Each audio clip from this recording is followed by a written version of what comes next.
Welcome to Jim Norton and Sam Roberts.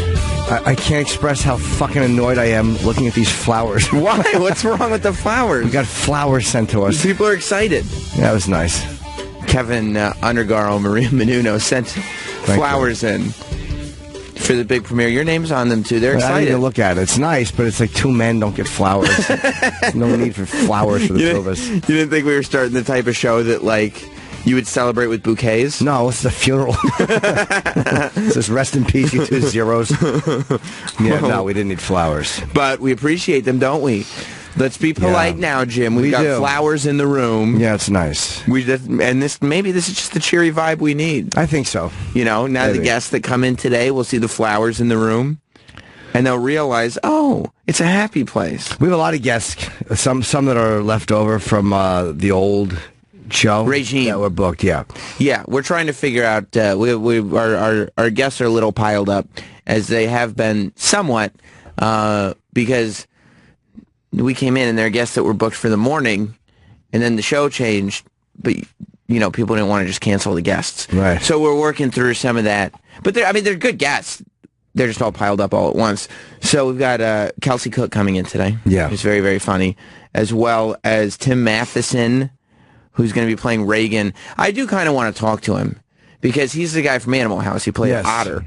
But he's playing Reagan now in the movie that's based on the Bill O'Reilly book. Oh, God. The public's been clamoring for that. But it's funny, as we were talking before, Roland goes, he does a good Reagan. I said, what do you think? What, have him just do Reagan? Yeah, exactly. Tommy can only talk as Reagan. What's the voice sound like in the movie? Yeah, so come on, do it. Oh, my God, it's just like him. Exactly. Wow, that's amazing. He's also like, he's super anti-Trump. So the fact that he's like on his Twitter all the time, just tweeting about how shitty Trump is. So the fact that he's in this Bill O'Reilly movie is a bit odd. We also have Bruce Campbell coming in, who's always good. Yeah, Bruce is great. And we don't know how this one will go. Rick Astley's coming in today. I feel like we should probably just kind of start questions with him. And just hit that, like, just rickroll him every time. So we read that coming into this, when you first started your childhood. You gotta let as soon as he starts to answer, you gotta let. You know, I knew I wanted to be a musician, and I wanted to sing, and I wanted to entertain people. Oh. All right, guys. Okay. He'll laugh at first, and then he'll get so fucking annoyed. It'll be nice to see how many times we can get him. Yeah. I think we should. Why not? I mean, he'll enjoy it for the first couple, and then like, all right, guys. Okay, all right. We're here to talk about the new album. There's new music coming. Is that what he's promoting? He's got a new album coming out. I think it's called 50, because that's his age. Is he only 50? He's 50. Wow. Yeah. I don't mean that it's like I think he looks older, but like I've always known who he was. Yeah. Maybe it's just an 80s. He retired when he was like 27. Yeah. Yeah, he left the recording industry altogether at 27. Oh, I should have read the prep sheet. So we have a lot. Why did he do that? Well, because it says he was just... He says it was because he was tired of the business side of things. Tired of all the money and the blowjobs. Right. Yuck. Right. It says he didn't like the politics, and he wanted to get to raising a family and stuff like that. Although, when you look at the career between Rickroll, or whatever the song is called, and 27, it's not like there's this plethora of hits that he left behind. Yeah, maybe he just got sick of it. He did okay in the UK right after that song, but then he put out a second album, and even in the UK, the critics were like, this is terrible. Oh, wow. So he probably realized, it's all right, that's good. We'll call it. Oh, okay. You know what I mean? He didn't want to do it. We'll call it. We did it. 1 year, though, he was the biggest thing in the world. Right. It wasn't even that great a video. He outsold everyone. Did he? Yeah, he sold like 15 million copies of that record. Jesus Christ. And that was when, what year was that? 87, right? So is Madonna and all those, Madonna's out in 87, right? Yeah. Yeah. And he had Together Forever. You know that song. Oh, yeah. Oh, what a big hit that was. That was a delightful song. You know that song? I do. You know that song. Together Forever. Yeah, of course. Oh, right. It sounds totally different. Is that a different song? Yeah. Oh, no. Right, this isn't the same song at all. I'm gonna give you a... What? No. This is Together Forever. It's totally different. Wait, which is this? Oh, yeah, this is Together. Wow, yeah, I didn't realize they were that close. Oh, no. It's like... You know it's bad? When you can play them at the same time and it's not even distracting. They kind of just even out. Yeah, you would have thought I just stopped the song. Yeah. It's like, oh, now we got it in stereo. Well, thanks to technology, we can play both of them together. Right. Boy, that's really taken off, isn't it? It's tefting off, as they would say. It is. I can't write anything on Twitter anymore without just a flood of tweets about my last name. I can't have a conversation with anybody. No. It's all ruined. Bothering you with it? You're just trying to tweet about the Orioles or whatever. You become Rickrolled. You're like, I have other interests, guys. It's not just jokes about my last name, guys. I've got other stuff going on. Basically, because I'll read replies, and I'll be like, oh, this is serious. Oh. And tomorrow we have, who do we have tomorrow? We have Thomas Hayden Church, Doug Benson, Skylar Astley. Because he had me on his podcast. He's welcome back to the show. Should be no surprise to anybody who's heard Doug Loves Movies and guest Jim Norton. That's right. I think we talked about that on the air already. Or unless I'm incorrect, or I talked about it with Doug or just with Opie. But Opie said that yesterday. He was correct. There was a while we had Doug on a lot, and he never asked us on his podcast. And I said to Opie, he never invites us on. Right. Like, I feel like, all right. And then I was out promoting a special, and we said, hey, man, is it possible to do? I did Rogan, I think I did Corolla. And his people goes, nah, he's booked. And then he actually had one in New York that he came in to promote, and he still didn't ask me to do it. So I'm like, all right, he doesn't want me to do it. That's fine, but I feel stupid having somebody in for 3 or 4 days in a row who doesn't want to have me on. Right. And then he had me do it. And I'm like, okay, cool. I don't know all the details about that time because I was pissed at Opie that he hadn't gotten you fired. Like I asked, so I just gave up on the show. Yeah, we should definitely address that. Well, start off on the right foot here. I never asked for you to be fired. And I think that would be evident to anybody that actually listened to the show. Like, if I wanted you to be fired, I probably wouldn't be sitting there working with you on every show. Go back and listen to Opie and Jim shows that I was on before I left to do my own show. And you tell me if that sounds like somebody that wanted anybody fired. Even if it was true. When I first heard it, I was like, oh, it's probably true. But even, it doesn't bother me at all. It's not one of those true. things. It was a crazy time, so it wouldn't have offended me at this point. Like back then, I would have been annoyed, but now I'm like, ugh, I don't even care. And I didn't even want the highlight. I listened to Opie's show yesterday, and it was good. And the highlight was the Anthony call, obviously. So it's like the fact that everybody's getting back on the same foot is enough to just hopefully move on. Right. But I never asked. I never campaigned.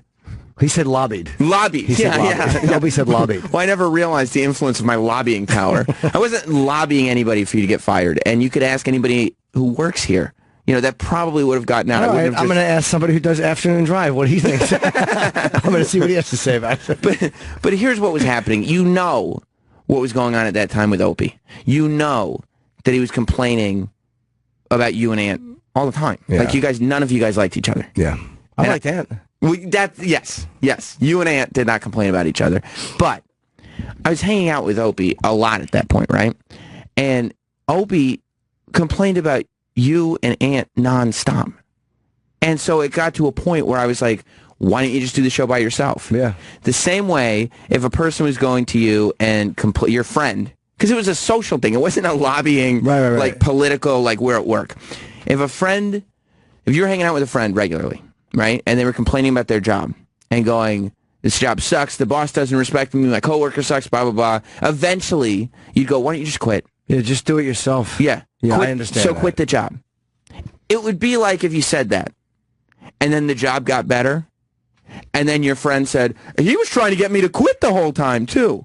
People told me that, I complained a lot about Opie as well. So, it wasn't just him complaining about me. It was me complaining, and people would say to me, why don't you just do the show by yourself, or go do a show by yourself, or just do a podcast. But that wouldn't people told me the same thing. That wouldn't be lobbying. Right. Would you consider any of those people lobbying for Opie's firing? No. At no point was I sitting there going like, oh, there's a 3-legged table called the Opie and Anthony Show. We lost one of the legs. Oh, here's what we should do. Cut the other one off, too. Yeah, the call was good, though. It was good to hear those, I'm not going to be a dick about the call. No, what were the reasons for it. I'm glad it happened. Yes. I'm happy to have heard Anthony. It was interesting to hear those guys talk. Yes. I'll say that. Yes. So good. And it was good. And hopefully it's like, at least starting to get to the point where it's done, right? There'll always be a little weird stuff, but, Yeah. I believe it was who was it? The great Don Henley that used the phrase "get over it." Yeah, no, it's it's one of those things. Don came in this morning. It's always good to see Wicklund just standing right here before we start, and he goes, "All right, guys, if you address it, address it." It's like, well, however it comes out. Right. Bosses always want you to address things a certain way. Bosses always are afraid of conflict. Right. And I don't know why. Well, because then it upsets the natural order of things. It's like everybody just calm and do your job and business as usual. And also, like, when shows start getting hostile towards each other, the audience gets in a fervor. Right. And then the bosses start to kind of lose control of the show. I don't understand why they try to get you to not do it. It's like, we know we're performers. It's like, I'll address it however I want to address it. If it's for 5 minutes, great. If it's for a half hour, great. Whatever it feels right, just like he'll do that on his show. Right. I don't think there's anything wrong with that. You can't say you dress it quick and then, But the Doug Benson thing, I thought we already talked about that on the air. But yeah. I'm weird like that. When you do radio, man, and you're helping comedians promote for years, and I've always helped comics, and then you feel like, well, this comic has something and they don't want me on it. Well, then you kind of feel like a dick. Like, I don't want to help that guy. Right. If there's the opportunity to help. Yeah, but I think this was addressed. We had reached out to him that one time, and then when he didn't, he just said, ugh. iPad stinks. This fucking iPad. You guys, you had to see the 5 to 6 taps that it took to get that car crash out. I mean, to go from something that was called an instant replay to go from something that was called an instant replay. It was this.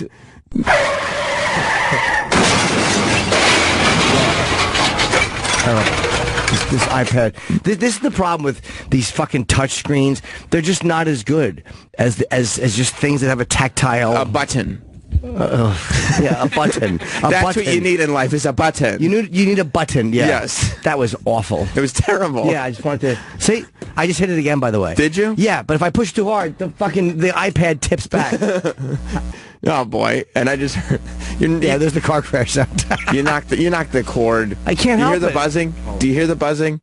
There it is. You know what's instant? What? That is instant.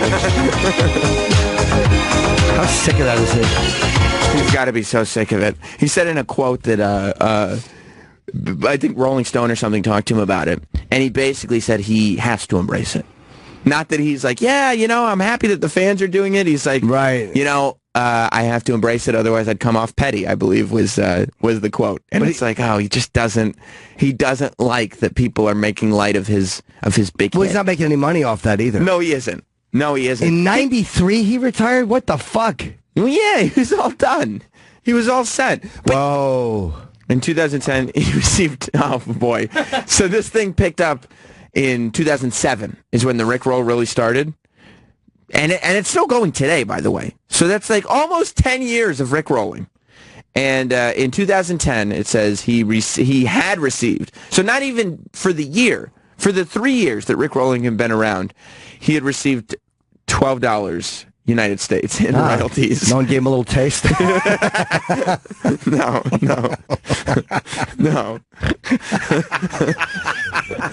He's like, get a little taste. No, not going to happen, Rick. Not going to happen this time. Rick. Oh, he didn't. But he could have. We'll talk to him about it. He could have put out an app. By the way, you mean you don't want to do the entire interview before the interview? No, I'd rather wait for him to be here. I don't want to just list all the stuff that I read. I'd rather wait for him to sit here. We'll certainly focus primarily on his Rickroll, though. Yeah, 100%. Did you watch the vice presidential debate last night? Yeah, I watched it. I actually, you never know who's winning those things. I liked Tim Kaine, even though he kept interrupting. I was entertained by it. Yeah. I thought I was going to be very bored by it, but I was very entertained by He it. just kept interrupting. But Tim Kaine, He just kept interrupting.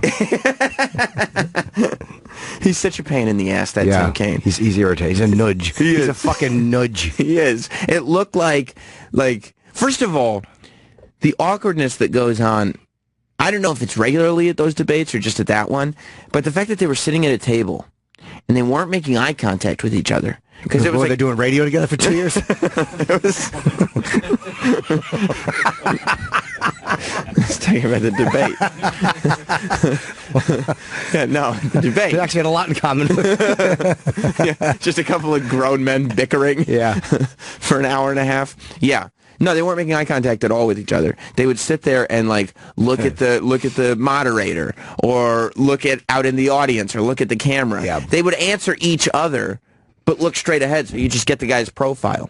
There's such a weird hostility at those things. How come they sit? Why the presidential candidates stand and they sit? How come they get to sit? There's different debate formats. Oh, right. And this is probably, if they had known Tim Kaine was such a little wiener, they probably wouldn't have used this one for him. But this was an open conversation format, which meant that they're kind of allowed to interrupt. Oh, okay. They probably didn't realize that Tim Kaine was going to interrupt literally every statement. I think they should be able to shut your fucking mic off. You talk. That's it. Shut the mic off. That would make sense. Yeah, the moderator yelling at that. She's babysitting them. Yeah, she was going, guys. She's like working right before the show. Guys, keep it brief. Yeah. Guys, and she was trying, because Lester Holt got so much shit, she was trying everything in her power to maintain control, but she just started yelling over the other two that were yelling. And Tim Kaine would not stop for anything. No, he was. He was really plowing ahead. He was. I would assume that the strategy was worked out ahead of time. Just fucking interrupt everything that guy says. Just interrupt him and insult Trump as much as humanly possible. Yeah, there was a few times where Tim Kaine was like, "Can you justify what he said? You can't. And I was like, I wanted to hear this back and forth, and she kept interrupting. I was like, why am I watching this clusterfuck? This is like me and two of my stupid friends arguing at the Comedy Cellar. It really was. And then the weird hostility that pipes in, and they act like there isn't any. She goes we need to let each other speak one at a time, and so the American public can hear what you have to say. And Tim Kaine goes, "Oh, we're just having fun." It's like, you're not having fun, dude. Not fun. You've got this sort of it's the energy of somebody that knows he isn't going to fight, but he's got that fight anger in him. You know what I mean? Like the watery-eyed kind of jumping at everything defensiveness. You think he was just talking shit, posturing? So much talking shit. Yeah. Well, I watched some of it. I didn't watch all of it. I forgot that it was on. Did you? I did, yeah. I watched it from start to finish. Yeah, I was out. I kept pausing. I get bored. I just keep pausing these things, and then I come back to them, so I can't even live tweet half the time. I'm 20 minutes behind. I was going to live tweet something, and I saw someone had tweeted, "That was interesting." I'm like, oh, I guess I missed the debate's over. I can't live tweet if it's over. I was 12 minutes behind. It was stupid. My favorite tweet I got, was a wrestler from 1992 named Tatanka, who was a Native American, and I just tweeted out, my only live tweet of the whole debate was, I think Tim Kaine is a pain in the ass, is what I said. Because that's all I thought when I was watching it. Right. And this dude, Tatanka, he writes, "I agree with that, not Sam. Tim Kaine is a pain in the ass. To imagine him as a potential president or even vice president is scary." Well, that's good. You and the WWE guys are lining up politically. Yeah. It's important. The 1990, he dressed up as a Native American. Oh, cool. Yeah. Who's Junkyard Dog voting for? Exactly. Who's the guy that just died or fucking had an accident? Didn't some wrestlers have an accident?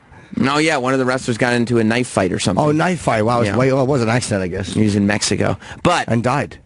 I don't think he died. No? No, he's alive. I don't know. Travis is telling me I'm wrong. So I was like, I don't know. I don't know what I'm talking about. He got stabbed outside a restaurant. Excited. I am. I thought he gets... And he died. I thought he did. I thought he passed away. Yeah, he's dead. He's... not dead. Okay. Alberto Del Rio says he was repeatedly stabbed. Gives it away that he's alive. Yeah. No, he's fine. The thing about, did you watch from the beginning, or you just tapped in halfway through? I don't know. I just turned it on at one point. I was doing something online. Were you masturbating? Yes, I was. Yes, I was. Are you missing pop culture events because you're masturbating? I'm missing everything good in life, a wife and children, because I'm masturbating. I'm missing friendships. No, I don't know. I was at the Comedy Cellar and I came home. I get this there's a Vietnamese place across the street there that's so good, but it's too crowded. Food, yeah. Yes, oh, yeah. I forget who I am. I have to clarify that. So I went and just got shit and then went home. Tim Kaine piped in at least 2 that I caught, unless I missed any. At least 2 Apprentice jokes.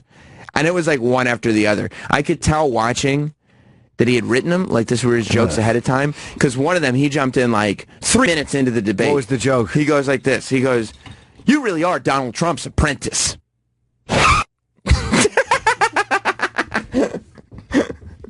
It's...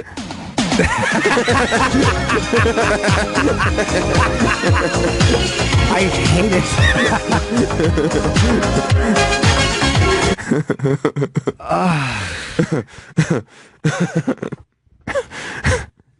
It doesn't work at all. It just doesn't have the same magic, Jim. No, because what happens is it's on a fucking...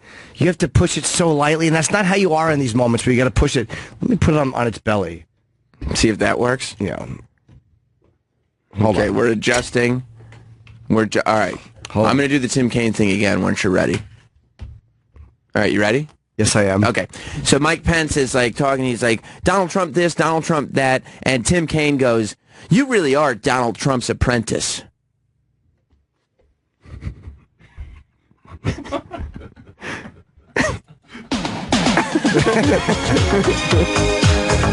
Nothing? This fucking iPad stinks. Nothing. I'm literally pushing this. If this was a clip, it would be coming all over my hands. Oh, there we go. Derek's saying, use your knuckle. No, I'm not gonna fucking give a noogie to an iPad every time I want a fucking car crash. Yeah. I'll pretend you're its uncle. This iPad, I'm going to get a sound machine or something. I want a couple of them. I don't want to go crazy with it. It's a touchscreen, though. There's no wrong way. You don't go like, well, no, you're touching the touchscreen wrong. He's trying to put it back in the holster. He can't get it done. Yeah, it's fucking horrible, and it's got to be spontaneous when you hit these. You got to be able to push. You know, again, I'm not a sound machine guy. I said for years I don't be anything. I wanted a sound machine, but I really didn't. But now that I want like 3 or 4 funny ones. Yeah. A car crash and a couple other things that just make me happy. Yeah. And I'm being robbed even of that minimal joy. Right. There's happiness. It's a fingertip away, but you just can't get at it. Oh, Jim, what did you do? I can't plugging things in. It's buzzing. Hold on. It's buzzing. All right, okay. All right. Oh, now it's crackle. What are you doing? I don't know, but I'm glad Mars is over there taking R&R. How about you fix this? Fucking Mars has his feet up. Before the show, Mars was... good. Slide the power off. Good. Go fuck yourself. That's terrible. Before the show, Mars was testing it, and he goes, the iPad sucks. He's right. He's right. He's absolutely right. So can we fix it? In terms of making it touch easier? I don't know what to do. No, I mean... Just plug it back in. It's faulty technology. It's just terrible. It is. I need a machine I can touch. It's probably just a shitty app. Yeah. Is that an app? Yeah. Well, what did you think I don't even know. I thought they just looked it up. Yeah. Yeah. What, did you think the iPad comes preloaded? But how is it with a sound machine? Yeah, it's the iSoundboard. No, I didn't. You have to turn it on first. Every iPad comes with... your tech. You have to turn it on first. Did you plug and unplug? Yeah, it's going on. But no, the problem is when you put it on its back, like you should be able to push it, nothing happened. Nothing. Not a thing. I knew that was too good to be true. The iPad deal? Yeah. Yeah. Well, we're just not there technology-wise. Technology-wise. Technology-wise, we're just not there. Technologically, we're not there. Right. So instead of the car crash, how about I'll do this to the flowers? Marie and Kevin will be happy that they contributed. Thank you very much for the flowers. That was really lovely. But then he pipes in. So he pipes... If you saw the fucking cocky look on Mars's face right now, been there, done that. Thank you very much. That's those MMA fingers. Yeah. He works out. Exactly.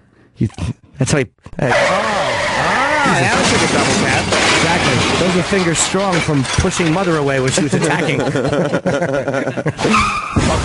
But again, that's not going to... I'll try it again, and in due time, I'll give it a shot. But we're going to need something else in the future. I don't want to make a whole thing of it.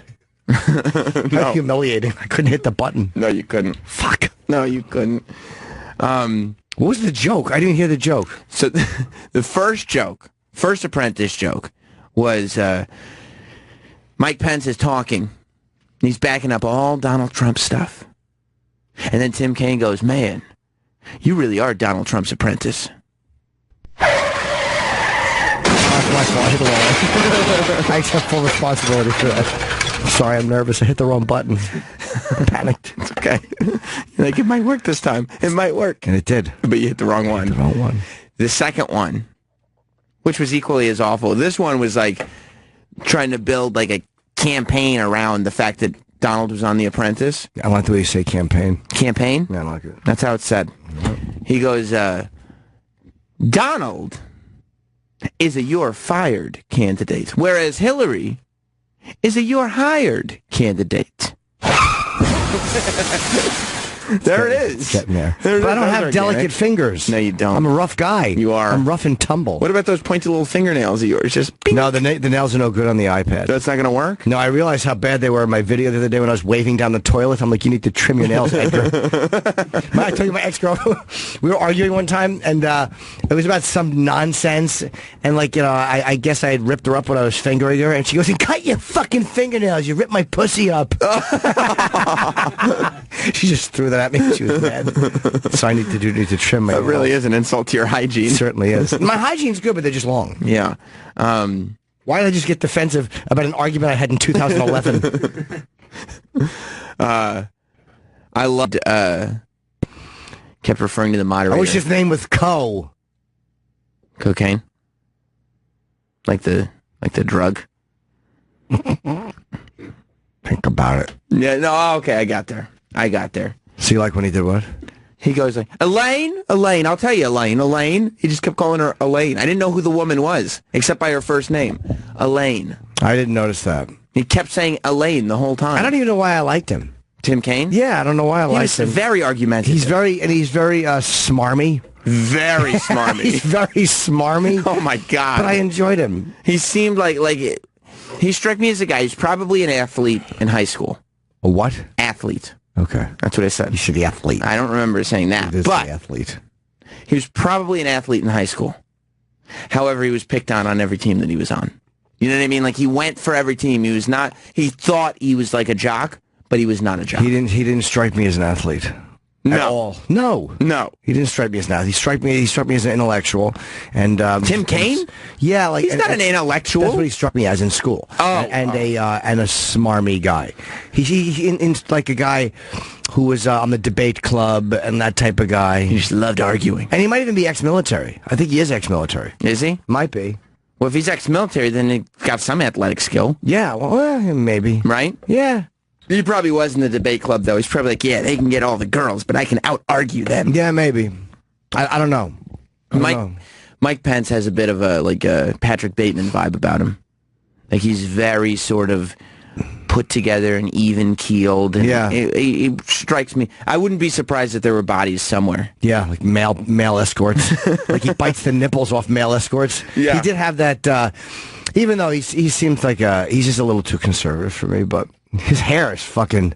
What Anderson Cooper hair he has. I couldn't stop looking at his white hair. Yeah. Yeah, see, that's the thing. That's all I noticed is the dumb hair. Like, I'm not smart. I'm stupid. To your credit, it appears to be stuck-on hair.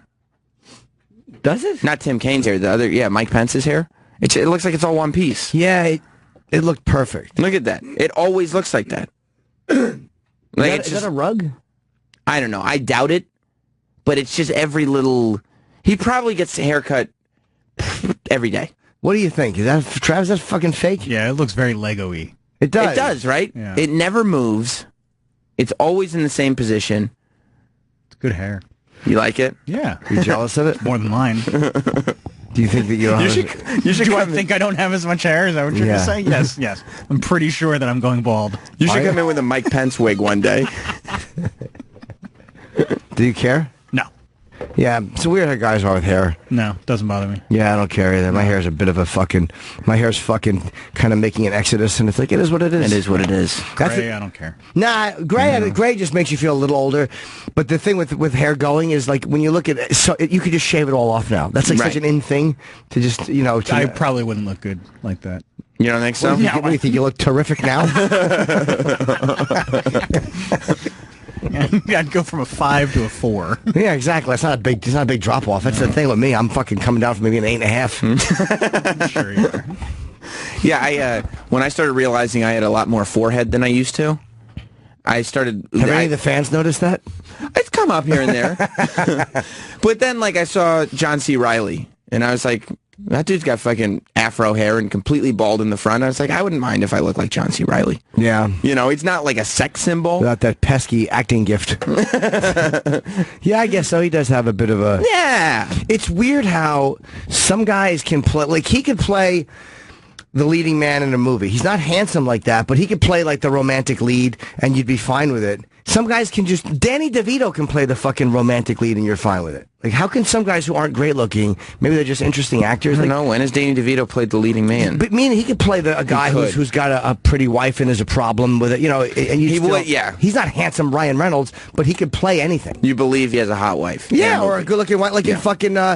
What was the movie? Not War of the Roses, and not that, the other one. Twins? I Dare You to Kill Her, where Bette Midler played his wife and she was a cunt on wheels. I don't think it was Twins, because in Twins... No, it wasn't Twins. In Twins, he plays the shit left over. No, that was Arnold. That was, I do the impressions from that. From the movie Twins? Yeah. You do both of them? Yeah. Like... I'm genetic garbage. You're my brother. They both sounded like Arnold. They both sounded like two bad Arnold impressions. Well, they were twins. They didn't sound alike in the movie. Don't blow out my candle so yours shines brighter. Ruthless People. Ruthless People was really funny when he wanted his wife got kidnapped. Was it Bette Midler? Yes. And he wanted her. She was kidnapped, and he wanted because she was such a twat, and he's trying to get them to kill his wife because they kidnapped her, and he didn't want to pay to get her back. And I remember that. I dare you to kill her. And then guys like, I think we're talking to the stupidest man on the face of the earth. You remember that? No, I don't think I've ever seen. Am I just in a spiral? No. Yeah, I mean, no, it's okay. You're talking about a movie. Yes, I am. Yeah. There's nothing wrong with that. But it's not an overly popular movie. he looks like it was. He looks like Martini in that fucking picture. There's a picture of him and Bette Midler, and he looks like Martini from Cuckoo's Nest. Yeah, that was still like younger. That had only been like what? When was Cuckoo's Nest? Cuckoo's Nest was 74. I'm gonna guess, or 75. Sorry, 75. And that I'm gonna guess was 88 or 85. Okay, so you got 86. 10, 15 years. Let's go to Kenny in Kansas. Kenny, welcome to Jim Norton and Sam Roberts. Hey guys, Hi, Kenny. I just wanted you to. Have you ever seen Race Bannon off Johnny Quest? That is Mike Pence. Race Bannon? What does Race Bannon look like? Like Mike Pence. Johnny Quest. No. Oh yeah, he does. He looks exactly like him. Yeah. That's really creepy. I wonder if Mike Pence actually was like, oh, I want to look like that Johnny Quest guy. His hair was going white, so he was like, oh, good, now I can look like Race Bannon. This guy looks almost like a gay hero, though, is he? Who? Race Bannon. Like with the shirts I thought all you meant tucked Mike in. Pence. No. Talk to Tim Matheson about it later. Why, is that his thing? He voiced Johnny Quest. Oh. Thank you. Oh, the Tef box piping in some That's what you information. do. Hey, Tim Matheson. The Tef box earlier, he was saying that Race Bannon, big queer. Comments? Comment? Right or wrong? Blame it on me. He's a gay guy, right? That's what old Teft in there said. It might be right. I don't know. Travis is usually right. I've never seen Johnny Quest. Yeah, but it's one of those, you see it. It's a takes one to know one scenario, you know? Oh, I see. Yeah. You're implying something. Yeah. He does look like Race Bannon, though. See, that's the thing. Thanks, buddy. Thank you, sir. I don't agree. Like, the stuff Mike Pence was saying, like, at the end. Did you see the end when they started getting into abortion? Yeah, it was really annoying. This whole thing, could they all phrase it so carefully? Like, if one guy just said, I'm for abortion, I'm against abortion, like, it's the way they phrase it that drives me fucking crazy. Right. He's like, and I believe in a woman's freedom to make the choice of pregnant, like, they just carefully phrase it so much. I guess that's the way you have to when you want to be vice. I mean, that's the difference between them and me. Right. One of many differences. Right. I would vote for you. You don't want to just say, yeah, well, so what if you get knocked up? Suck it out with a Hoover. Right. That's probably not the way to say it. Right. No, I didn't mind when Tim Kaine was saying brought it into like choice. Like we have to trust our women in America to make the right choice, because that's the argument. Like if you start getting into like actually the process of getting an abortion, whether it's right and wrong and blah, blah, blah. The whole thing is just hilarious. I mean, everybody knows that. Fucking women get pregnant just to get abortions. They love them. They love them. I bet you get votes from that. They love them. They brag about it. I don't know. I feel like a lot of women are actually traumatized by it. No, bull sugar. You don't think so? No, they love it. It's a big day out for them.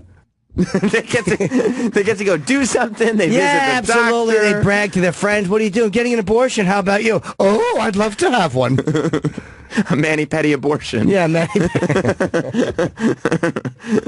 But they have to. I mean, they have to break it down like that in terms of like, because there's no real reason why you should not allow somebody else to choose whether or not they're getting an abortion unless there's a higher concept. Nah, I like choosing for them. You do? Yeah, absolutely. You know better. Keep it in your box. I don't know if I made the keep it in your box. I don't know if that's where it's stored. Probably in not. your box. Yeah, maybe I sound uneducated. But that's when it was like, that's the problem. Like I sat there being like, okay, I agree with Tim Kaine in the things that he's saying right there. But he's a fucking wiener. Yeah, he's a little bit of a wiener. You know what I mean? Like, there's a new method. What's the new method? The new method of abortion. There's a new way that they do them. What's the new way? Flawless. That's perfect. But I have to be so careful when I touch it. You do? So these things have to be well timed. Yeah, I'm sorry to be overusing the car crash. I'm sure people are hating it, but I'm trying to get the right finger. Right. You gotta get the flow. Yeah, you gotta get the flow, the right amount of touch. You gotta get the right flow. The other thing that was going on yesterday in terms of this election and everything was Bill Clinton saying that Obamacare was the craziest thing he'd ever seen. Like, do you know? How about his black son? Is he talking about that? He hasn't mentioned it. Oh, he's not mentioning his black son? Okay. No. You think the black son is really his? I don't know. I love whenever they want to say that someone is someone else's kid, they get the one picture that kind of looks like him. Like, they have one picture, like, they'll zoom in on the mouth. Look, this is Clinton. Right. Like, I don't know who that is. They're showing this kid and the woman. I hope that's not... Oof, that mom is not a looker. No. That mom is not a looker. But she looks like Nipsey Russell. Fucking Bill Clinton fucked Geraldine. I'm a fan of your show. Yeah, I don't think Bill Clinton was all that discerning. No. As far as who he was sleeping with in the prime of his life, in his sexual prime. Dude, he was throwing loads everywhere. Everywhere. When he was governor of Arkansas, dropping cum everywhere. But I still don't like... The kid doesn't really look like Bill. Put up the photo again. Let me see. She claims that he paid her like $200 and they went out like behind like some store and just had sex. That convinces me. Yeah. And then they kept, a relationship going on. He doesn't really look like Bill Clinton. They're showing them both with their children, and it looks like just some black kid next to Howdy Doody. Right. Clinton was a fucking nerd when he was a kid. Yeah, well, that's why he had to start dumping loads once he got the opportunity. He has perfect little R gang hair. Yeah. That's like 1940s hair, 1950s hair. Yeah, they're not. I don't think he's the father. He's not the dad. Where do they look alike in that picture? They're just both boys. They're just showing. You're supposed to look at that and go, "Oh, I see the resemblance." Look at it, right in the middle of the face, a nose. It's different. They don't look the same. You can't even see Bill Clinton's teeth in that photo. No, not at all. No, it looks like the black kid. His teeth are all showing, and Bill Clinton has no teeth in the photo. Bill Clinton. But I do think that that's his kid. I just believe her. Because anyone that says, whenever you make up a story about fucking an ex-president, no one says, he gave me 200 clams and fucked me behind a dumpster. That's not something you make up. And this isn't new. Like, they've been trying to, figure this out for years. Absolutely. He threw her 200 beans, and he took her out behind the Piggly Wiggly, and he put a fucking load in her. It's definitely a believable Bill Clinton It sure story. is. What happened? I don't know. He bought some Hubba Bubba and then came in my hair. I believe it. I believe it. I'm not saying that it's not true because of Bill Clinton's character, but here's what probably happened. The woman goes to her son. Her son's young. He goes, where's my daddy? She goes, it's Bill Clinton. You know what I mean? She just doesn't want, she wants her son to think that it's somebody special. So he thinks that he's special. And now this lie has just carried on for so long that she can't let it go, and she might as well just keep going. Because Bill Clinton's not going to take a paternity test. But he refused in like the 90s. Right. But she said, I know it's him because he was my only white client. Why would So it's just a prostitute that was only getting black men buying her services, and then here comes Bill Clinton. Yeah, it's just a process of elimination. Right. It's like, oh, right, it's the governor. That makes sense. That makes sense. Yeah, why wouldn't he take the DNA? Isn't there a way to get their DNA or no? I mean, like, there's no way to test if it's fucking Clinton DNA? I guess not. I mean, I just don't know how DNA works. Yeah, you'd have to. I watched the OJ thing. I thought I picked up on it, but apparently not. You'd have to have Clinton DNA on file. So there's nothing. They're showing them both looking profile. They look like two totally. It looks like a young black guy and an old ex-president. They look nothing alike. They don't have the hair? any. The hair's totally different. The hair's kind of similar. He has the black guy. What do you call it? What do you call that? Those Sam? are waves. Those are waves, and Clinton has older white man hair. But I've seen when Bill Clinton wears his do-rag, he will get waves just like that. Yeah, when Clinton throws up a fucking gang sign, he looks just like him. Yeah. It's perfect. Chins My don't look wife alike. has fat ankles. West Side. Yeah, there is no. Okay, all right. Let me look at this one. They look nothing alike. There's got to be something here. Let's They're look. both looking at the camera. They're That's what desperately trying to find a connection. They look nothing alike. I only believe it because of the story. Oh, I see it. They both have a tie on. That's it. Yep, They are both wearing have a tie. and they both are looking in one direction. You're right. Their shirts are both collared. That's right. Like father, like son. You know what? I'm starting to believe this. That's right. All right, let's look at the young one. The young one here. Okay, well, I will say this. When Bill Clinton was young, he looked nothing like this kid. No. But the thing that does tell you is that both photos are black and white. And they both are tilting their head. That's true. And that is a father-son trait when you both will tilt your head sometimes during a photo. I'm convinced it's him. No, unfortunately, that's the same photo, but in color, so they obviously just made the photo black and white so it would look like Bill Clinton's Of course photo. they did. She says Clinton went out for a run one day in Little Rock when he jogged by her housing project and introduced himself to her. That makes sense. She was 24 years old at the time. A few days later, Clinton allegedly jogged by the housing project again and paid Bobby $200 for her to have sex with him behind some bushes. I love the fact that the man with his finger on the nuclear button fucked a hooker for $200 behind bushes. Housing Behind the bushes in the project. He had his jogging pants pulled down to his ankles. That's the most believable thing I've ever heard. What happened? He fucked me in the ass while he was eating a honey bun. Oh, all right, I believe it. Wow, that's great. I hope that's true. And he didn't pull out? No bag?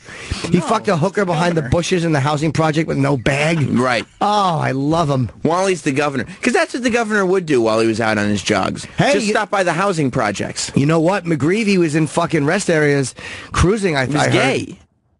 Well, you know, I know, but I'm saying that just because he was governor, he didn't stop him from doing that. But he was a closeted homosexual. He was trying to... He was closeted. But wait, was he doing that when he was governor, though, or no? I think so. But he was trying, like, this is just Bill Clinton trying to get some more strange. Like, there were vaginas for him wherever he went. Yeah. You know what I mean? He didn't have to go, unless this was just his thing. God, I love the fact that he did that. I hope it's true. I hope that he had his fucking shiny sweatpants around his ankles behind a bush in the projects. You just heard nylon, like... Fucking this hooker behind a shrub. You have all the evidence. You have all the evidence that it's not true. Like, you're looking at the kid, it doesn't look like him. Logic would tell you that it's not true. But there is still, when you talk about it, you're like, I'm so glad that it is true. I want it to be true so badly. You do, right? That not one photo looks like them as father and son. Usually they'll find, like the Kardashian fucking or whatever, you know, this guy or that guy or Sinatra and Mia Farrow's kid, Rowan Farrow. Right. Or the one with Spencer, who's the fucking British royalty, the one that said Diana fucked James. Right. You know, she fucked that fighter pilot. Prince Harry and the the other fighter guy. pilot. And and they actually found photos that made it appear as though there was a resemblance between Khloe Kardashian and O.J. Simpson. Yeah. Like, they found the photos. There are none. Oh my, hold on. Look at Rowan Farrow and Frank Sinatra. Looks like the same dude. It's the same guy. It's the same guy. But guess what? None of that resemblance exists between Zero. Bill Clinton and this black kid. Zero between Bill Clinton and that fucking black kid. Go to what was his name? James something and Prince Harry. Yeah, Prince I want to Harry. say James Spencer, but I know I'm wrong. Or is it Spencer something? Well, we'll find out to say it. Or just, there it is. Yeah, that's Who's it. the guy? James That's it. Hewitt? Oh, James Hewitt. Or Spencer Hewitt. I'm so, fuck me. Can we look it up? James Hewitt. Star Magazine, I guess, actually did their own paternity test between Clinton and this guy. They used DNA from the Star Report, Yeah. and they said that it wasn't. Oh, so that's It wasn't conclusive. They came back inconclusive is what you're saying. So it yes. might be. The So you're analysis- saying there's a chance. The analysis says they couldn't be related, but there's questions about the precision of the test. That's what I would wonder. So yes, there is a chance. That's Well, what did they do? They probably just they scraped something off his shoe and they tested it. They're not sure what it was. The president had something on his shoe which could have been half and half. I love this Prince Harry thing. This guy and Prince Harry are like doppelgangers. They look more alike than me and my dad. Right. And me and my dad look a lot alike. Right. And Prince Harry, like, not one follicle of hair has fallen out of his head. No. There's male pattern baldness in the family. His brother is like almost cue ball at this point. And not Prince Harry though. Prince Charles has hair though. We're talking about the royal family. We should be fucking killed. You think so? Yes. We're trying to figure out who's dad. I know. It's exciting. Not exciting. You don't think so? No. I would love it if your dad wasn't your dad. He doesn't look like me. No, he certainly doesn't. No, he certainly doesn't. No, he doesn't. I'll bet if you put side by sides of me and Pop, you would not believe that. Not at all. It wouldn't surprise me if I saw an old ad in a cuckolding website. You think so? Yes, even though didn't exist when you were born. Yeah, you mean those 33-year-old cuckolding websites? Sure. I don't know. Sure. I think it was dial-up back then, if I'm not wouldn't be mistaken. surprised if you were not your dad. Why would you say that? I love your dad. He's a wonderful man. I'm just saying you don't look like him. Your hair doesn't look like him. My hair looks like it's on my mom's side. No, it doesn't. My hair is on my mom's side. No, Lawrence Hilton Jacobs is your father. Your mom fucked the cast of Cooley High. Who's Lawrence Hilton Jacobs? Come on, you know who Lawrence Hilton Jacobs is? No. Why am I doing radio with a young guy? A young, spry boy. Yeah, 33. Young and spry. Lawrence Hilton Jacobs. No, you got I know who that guy is. You got to go to the old pictures. That's not my father. Yes, it is. No, it isn't. It certainly is. Hey, Mr. Cotter. And that turned her on so much, she threw him some ass. I don't think so. I don't think so. Plus, hi there. My brother and I have quite a resemblance. Exactly. Fucked him more than once. No,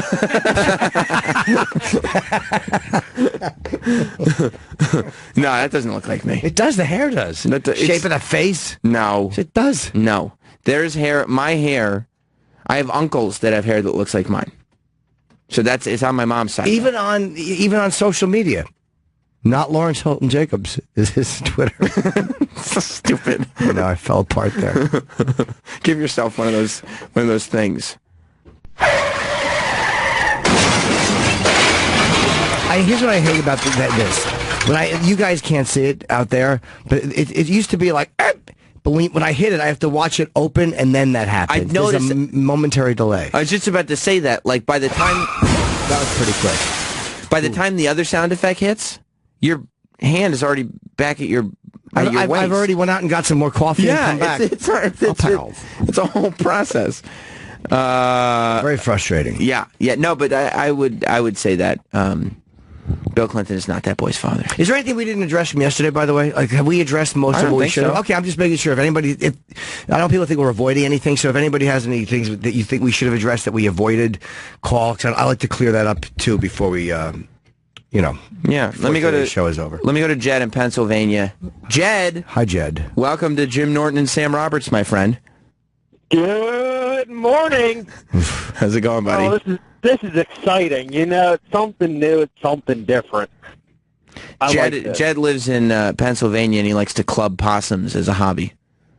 All right, I respect that. Yeah, he goes out with a blunt object with his friends, and they look for possums, and they beat them into oblivion. Okay. How do you know Jed? He's called into the night show before. Okay. How about some fresh morning callers? Not just these old people that have been up all night. Jed, have you been up all night? Oh, yeah. I've been up sometime yesterday. I don't even know. Yesterday around noon or something. Okay. So what's going on? I was going to go to bed. But I was like, I got to call and support the new show. It's great. I like the kickoff yesterday, but I will say that there's not enough voters because I'm hashtag fully erect. I like to hear that. Thank you, Jed. No, I don't understand. I'll talk to you later. He's fully erect. Okay. Let's go. Let's go to John in Toledo. What's Hello, up, John? Morning, boys. How are you? Hey, good, buddy. Listen, I don't remember, but who has the Monica Lewinsky dress? I think we could find some Clinton DNA there. I'm guessing the prosecutors, Ken Starr probably has it. I'm sure fucking... Smithsonian. It should be in the Smithsonian. I think so. After Fatty Linda Tripp fucking cockblocked that whole thing. She's having sex with him. Didn't somebody have a tie? Wasn't there a tie as well? I don't know. I mean, I feel like... A jizz tie? That was mine. That was mine. I feel like there's some Clinton DNA out there somewhere that somebody could find. There's a lot of Clinton There's probably DNA a lot, out yeah. there. I mean, it's all over. Yeah. He spent a good part of the 90s spreading his seed. Dude, he's been dumping loads since the 70s. I guarantee you in stores, there's little areas they haven't cleaned up in the stock room. They have no idea it's Bill Clinton's cum. Do you think Trump uses this as a Hail Mary here? I bet he goes, "You're fired. You're fired." It's very good. No, I don't think he uses that. No, because it's stupid. It doesn't exist. And he can't anyway. Thank you, buddy. He can't because they're using the exact same strategy. And you could tell watching the debate that this is what was happening.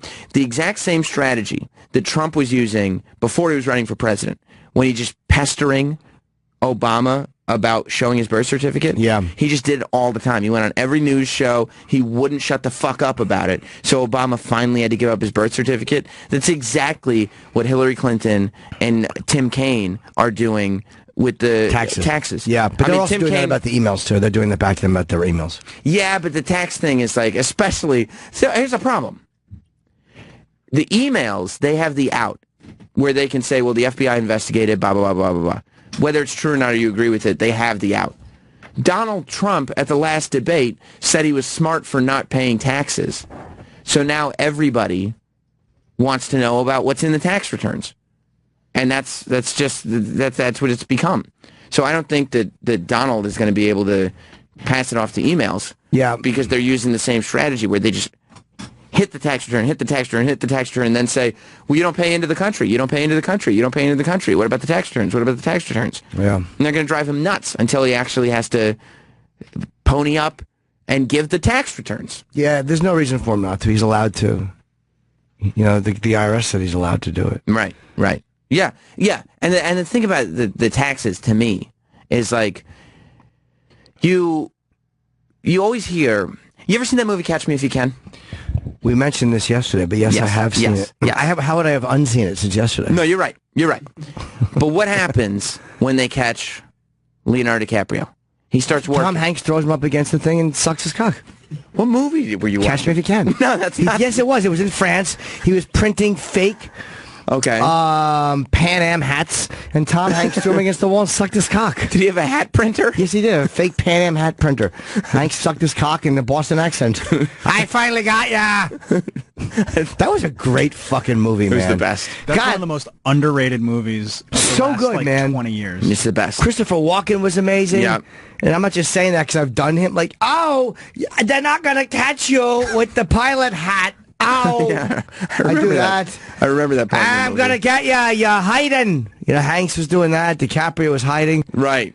No, yeah, you've seen it all. You've definitely, you're kind of a historian when it comes to that film. Knowing that it's a true story makes it even more fucking great. That is an underrated movie, you're right. But Tom Hanks is so good, like, he tricked me into seeing that stupid Sully movie. I would see that. I heard it was very good. It's terrible.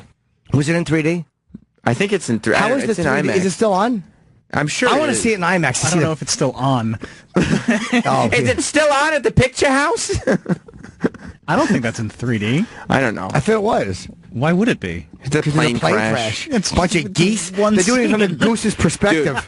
Giant big engines coming at it. I heard it's good. It should be one scene. But that Sully has so little going on. He's so uninteresting that the plane crash is shown in its entirety no less than 3 times in that film. Is it? They go over and over. They show the plane crash 3 different times. From different angles, I bet. Like yes.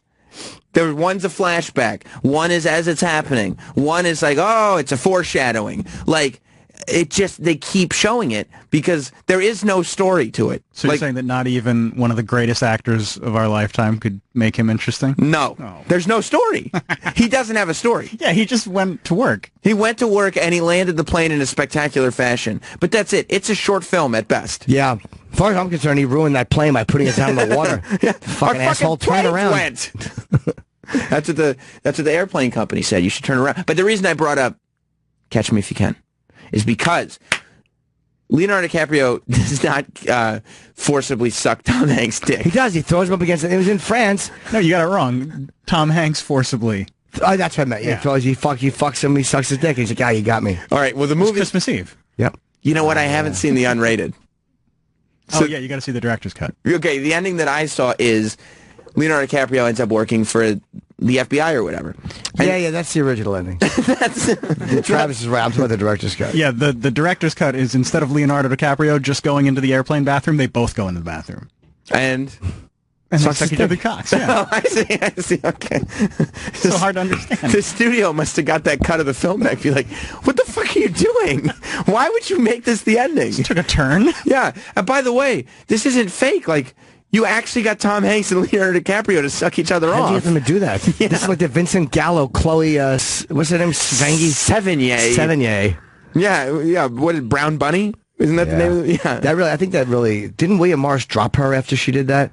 They got really mad that she sucked, even though it was her boyfriend. They thought it was hardcore porn, and they got fucking pissed. It was hot, too. Yeah. Fuck. Yeah. You ever see that blowjob? Yes, I have. Fuck, yes. Yes, I have. It's exciting. Good egg Chloe is. I really want to date her. You do? Yes. Why would you want to? Because I saw the way she sucks dick. Oh! It's amazing. She's awesome. But I bring that up to say, like, Donald Trump's thing about saying that, yeah, he wasn't the greatest, like, he didn't pay taxes, but he knows the tax laws. Yeah. And so he should be the one in charge of the tax laws. It actually, the argument holds water for the same reason why if you had a hacker that was awesome, like Mr. Robot, you would hire him, if you catch him in the government, you would hire him to ward off other hackers. Yes, but you wouldn't let him run everything. I know your point is they always hire these hackers. But by the way, the fucking hacker wars are the most fascinating thing. The fact that the government keeps hiring the guys they catch to get the guys that they can't catch, and then they catch them, and then they work for it. It's like slowly piling up all these great hackers on the government side. But you're not hiring. Holy fuck, is she hot? Look at Travis. You got this. So what we talk about the fucking government? You don't think that Donald Trump should be in charge? Yeah, I'm not saying I don't think he should be. I'm just saying that the argument's flawed there. I'm not saying I still might vote for him. You don't know yet? No, I still don't know. Yeah, I'm still not convinced either way. I'm fucking just happy to be alive watching this. Just watching the circus. Fun, man. Yeah. This is fun. It's great. Well, they're going to, no matter what happens, they're going to talk about this time when we're alive for the next 1,000 years. The very first black president, possibly the first female president, or Trump. Right. They will be talking about this for a long, long time. And they're going to talk about this election process and what a clusterfuck the whole thing became. Yeah. This is the most insane election that they've ever had. Although, I don't know, elections have gotten crazy before. Not like this. We don't know what happened to the Lincoln and whoever he ran against. Well, I'm sure we know what a couple of words were uttered. What about William Howard Taft? Yeah, I saw that photo. that was a big election, too. Certainly was. We should take a break. Yeah. And I don't want to get everybody too excited. But after the break? Oh. That's right. Travis. Coming up next. What's that Jawbreaker Salt shirt you have? Is that Salt? Jawbreaker's a band. Oh. You fucking square. Well, you fucking square. It looks like the Salt. It is. It's the Morton's. Okay. I was half right. They had to stop selling the shirt because they used it without their permission. But okay, I was kind of right. No, you weren't. It's a parody of the logo. Yeah. You're a square who thought it was the logo. You're not half right. I'm an older man. I recognize the Salt thing. Well, I think that's why they had to stop selling it, because everybody recognizes it. Yeah, but you also thought that all right. Jawbreaker Salt was a very popular salt. Why would they call a salt company Jawbreaker Salt? That's a good question. All right, fair enough. It's not a good salt name. And I thought there was something wrong with that. Morton is a Jawbreaker Salt. You fucking dork. Yeah, that was really a bad moment for me. That's a bad moment for the kid. We'll be back with Rick Astley on Jim Norton and Sam Roberts. Oh, it's taken off. Fucking taken off. And we'll have a bunch of the videos, actually, from the show going up on the Facebook page and our YouTube channel and everything today. Oh, so stay in touch with social media at Jim and Sam Show, and you'll be able to see all the videos and stuff as we await Rick Astley coming in studio. I already know what I'm going to ask him. That's D-Bag, not Rick Astley. I know what I'm going to say to him when he comes in. What are you going to say? So you never going to give you up. Big song for you. All right. Why would you say that? Just to get the ball rolling. I probably have a lot to say about it. Yeah, it changed my life. Let's find out. Is he Ozzy or is he Rick Astley? No, that's a good Rick Astley. Am I right or wrong, Travis? I'd say wrong. No, you're right. Yeah. Okay. He met Ozzy once. We're in a going bar. to disagree. Who? Rick Astley. Yeah, because it's on the How do you know? Rick Astley. should. How you doing? Hi, Rick. Welcome. Come on in. We're live. We're on, so make yourself comfortable. Welcome to the show. Thank you. Welcome to the program. How you doing? How are you? Hi. How's it going? How you doing? Good to see you, man. Hi, how you doing? Good. How are you? Good? Yeah, good. Good. You got new music coming out. Everybody's talking about you. This is a good time to be Rick Astley, right? I'm not complaining. Yeah. It's been obviously I haven't done a new record for years and years and years, so it's kind of been a bit odd. But we had a good start in the UK. We released it in June and we had a #1 album. How come you didn't do one in a long time? Well, I retired really early. I retired when I was about 28. I become a dad. I'd had a few hits and what have you, and I travelled the world a few times and been doing it for 4 or 5 years, and I just got sick of it, if I'm honest. Wow. I just had enough of it. And all those groupies, right? That gets old fast. Yeah. Who needs that? I hate getting blown in different towns. Well, yeah, kind of. But thing is, I've actually been with the same woman for like 27, 28 years. And so... when did you I actually met her in 87, but we actually got together in 89. And my first record was 87. So she used to work at the record label in Denmark. So that's how we met. But you had 87 to 89 not being in that committed relationship. I was in a different one. You were in a committed relationship, though? That's better, though, man. When you have the #1 hit in the world, it's always better to have a girlfriend you have to call. Who wants to have sex with a bunch of different women? That's I'll awful. tell you what, I feel sorry for the guys and girls out there today because you can't do anything today. If somebody winks at you in a bar, it's all over, Facebook, YouTube, God knows what. Do you know what I mean? Right. So, Yep. I mean, I just don't know how people do anything anymore. Do you know what I mean? Yeah, we get called out. Somebody posted one of my penis photos on Twitter. Did they? Yes, they did. Why did they do that? Because that's just what a sister does. No, I don't know. It was just because it was someone who freaked out, some wacko I had sent a dick picture to, and it wound up on Twitter. I mean, I didn't care. It's like, I'm single. Just rewind for me a second. Listen, this is New York. It's a moment for me. Did you just say you sent a dick picture to someone? Oh God, yes. You never done that, Rick? The more amazing thing is people I haven't sent them to. Okay, who deserve them. Do me a favor. Don't send me any. Oh okay? no, I won't. I'll email it. So if you don't want to open the attachment, it's understandable. Well, I mean, don't you think it'd be charming if, like, even if it be your wife, you send her a dick pic and just under it you write, never gonna give you up. No, you could do that. She knows that anyway. I don't need to send her a dick pic. You know what I mean? Okay. She's familiar with. Married couples don't do that. Like that's not a married couple thing. That's more like when you're getting into it. But I don't know many married couples that send each other naked. They're just kind of over it.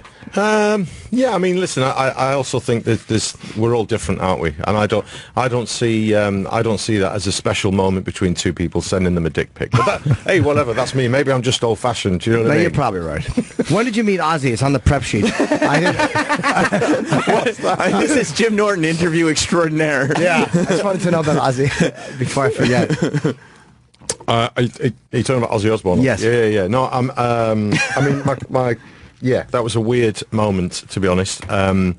I was staying at a hotel in Los Angeles, which I always stayed in. It's kind of a bit of a rock and roll hotel. A lot of music and film people stay there.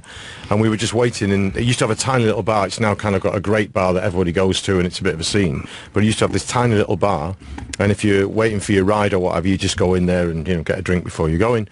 And sure enough, Ozzy Osbourne's in there, and his wife Sharon's in there, and they just sat there, and I was just minding my own business, and he kind of recognised me and kind of said, "What are you doing here? Are you doing gigs and kind of thing?" I said, "No, I'm just here to do some promo and what have you."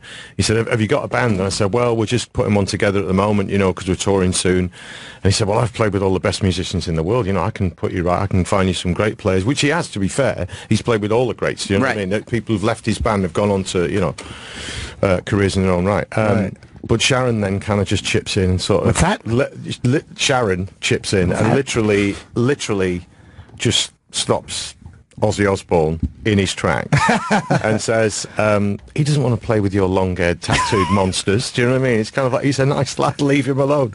And I was just, it was just the dynamic of it was pretty amazing. But obviously, we all know Sharon now, and we know her character and what she's like and all this. She's a forceful woman, you know. But it was a pretty odd situation to be in a bar, in a rock and roll hotel, with, the Emperor of Darkness, or whatever you want to call him, and him being kind of chastised. I believe he's just the Prince of Darkness. It's just I've the got Prince, an Emperor on this. Yes. Yes. No, Ian Watkins from Lost Prophets. He's the Emperor of Darkness. Let's not go there. Okay, that's like... I'm sweating here. I'm sweating.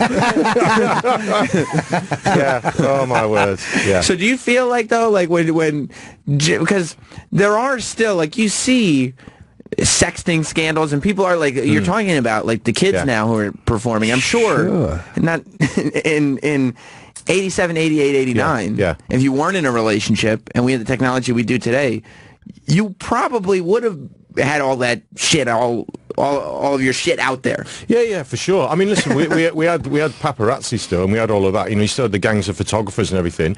But the big thing now is if someone takes your picture, I mean, it's there, it's done, it's worldwide, that's it. And it's forever. Yeah, whereas in those days, they're kind of like some guy'd have to go and run off, get that processed, send it to his editor, this, that, and the other. But that was a totally different world in terms of privacy. But I mean, obviously, privacy was still invaded, especially for big Hollywood stars, especially, and stuff like that, and maybe some big music artists, really big ones. But I think it just wasn't so instant. Do you know what I mean? Mm-hmm. So maybe people had time to prepare for things as well. Do you know what I mean? Kind of, that storm's coming, we better get ready. You know what I mean? Whereas now it's just boom. You know what I mean? It's kind of I don't know. It's crazy. What do you do when you retire that young? Like, you just hang out? Yeah, well, I've become a dad, and my mum and dad divorced when I was very, very young. I'm the youngest of 4 kids. Also, they had a son who passed away before I was born, very young. And so, for me, having a very kind of solid family setup was really important. Like it is to all of us, of course it is. But for me, I looked at myself sometimes in the mirror in some far... I hate doing that. We all hate doing that, come on. No, but I sometimes would, be in a hotel somewhere and just thinking, what are you doing here? You've got a 1-year-old daughter at home. Yeah. And also, if I'm honest, I've made quite a bit of money, and it's kind of it's very easy at that point in your life to look at pop music especially and say, how long is this going to last? Do I want it to last? What is actually going on here? And I think I just fell out of love with the whole business side of it. You know what I mean? I never fell out of love with music. I've always had little studios. I've always played with my friends in little bands and done little mess about projects and stuff. But I just didn't want to do that whole thing anymore. I wanted to be at home. Wow. So but the money kept rolling in from that song. Obviously, I've had they send me checks every now and again. Yeah. Do you need a loan? I would love that. I certainly do. Well, what's that like when? Because we were talking about it before you came in, that you sold something like, what was it, 15 million records, something like that. Yeah. You used to sell records in those days. That's the thing. Do you know what I mean? So, right. But to go from there to being like, okay, now this is the pace that I've set for myself. Yeah. Now I got to keep matching this. I would assume that has a lot to do with why you want to kind of get out of it, because now you have this unrealistic thing where it's like, no, I have to get up to Never Gonna Give You Up. My first single, Never Gonna Give You Up, was my biggest record as well, and that's a weird feeling to have, because... When was that out? 1987, I was 21, and sorry? I haven't heard that. You haven't heard that one? Okay. I'll send you a I'll send you an email with a little link in it. And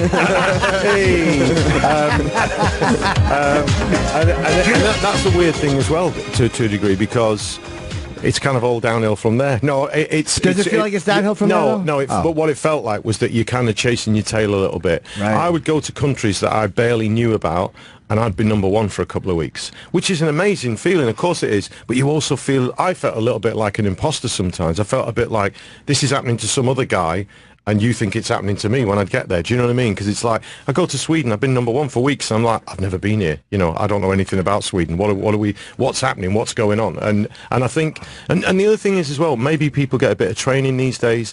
I didn't know anything. I didn't know what was going to happen. I'd never even walked into a radio station before. But what about your concerts? Like there was like when you just start and you got a couple of really big songs off that record. Sure. But what do you open with, and what do you do? Yeah, do people get impatient waiting for that song? I mean, that's the thing. I usually play it last, to be honest, and every now and again, if the audience is getting a bit rowdy or something's going on, I'll just do it acoustically. And I actually say to people, you know, okay, you can go and get your bus now because we've done that one. Do you know what I mean? But you do it acoustic. You don't do it? No, I do it for real, but I'm saying in the middle of the set, I'll do it a cappella or something, just so that they can listen to it and go home. Do you know what I mean? They can video it, put it on YouTube, rickroll somebody, and then go home. Do you know what I mean? Yeah, we did it. Exactly. Now let me get back to my show. Yeah. But I mean, it's a funny thing with that song, of course it is, because it's had its life on the internet in a totally different way these last few years. You must have made millions off that. I've obviously made some money from it, for sure, but I mean, it's not, I didn't write it, so it's not anything to do with me publishing-wise and stuff. But to be honest, I'm not knocking it. Of course, it's opened doors and it's done some things, and it's kind of given that song a new lease of life. And I'm sure a lot of people can't stand it and never, ever want to hear it ever again. Were you annoyed when it started, though? Like, no, when because I didn't really understand it either, if I'm honest. And also, I've said you didn't get it? Not really. A friend of mine who lives in LA, funnily enough, because it started in America, he emailed me and rickrolled me, and I was on holiday, and I just kind of emailed him back going, "You arse, you know what you're doing," and he did it again. So I'm like, okay, and he's English, by the way, so I've known him for years.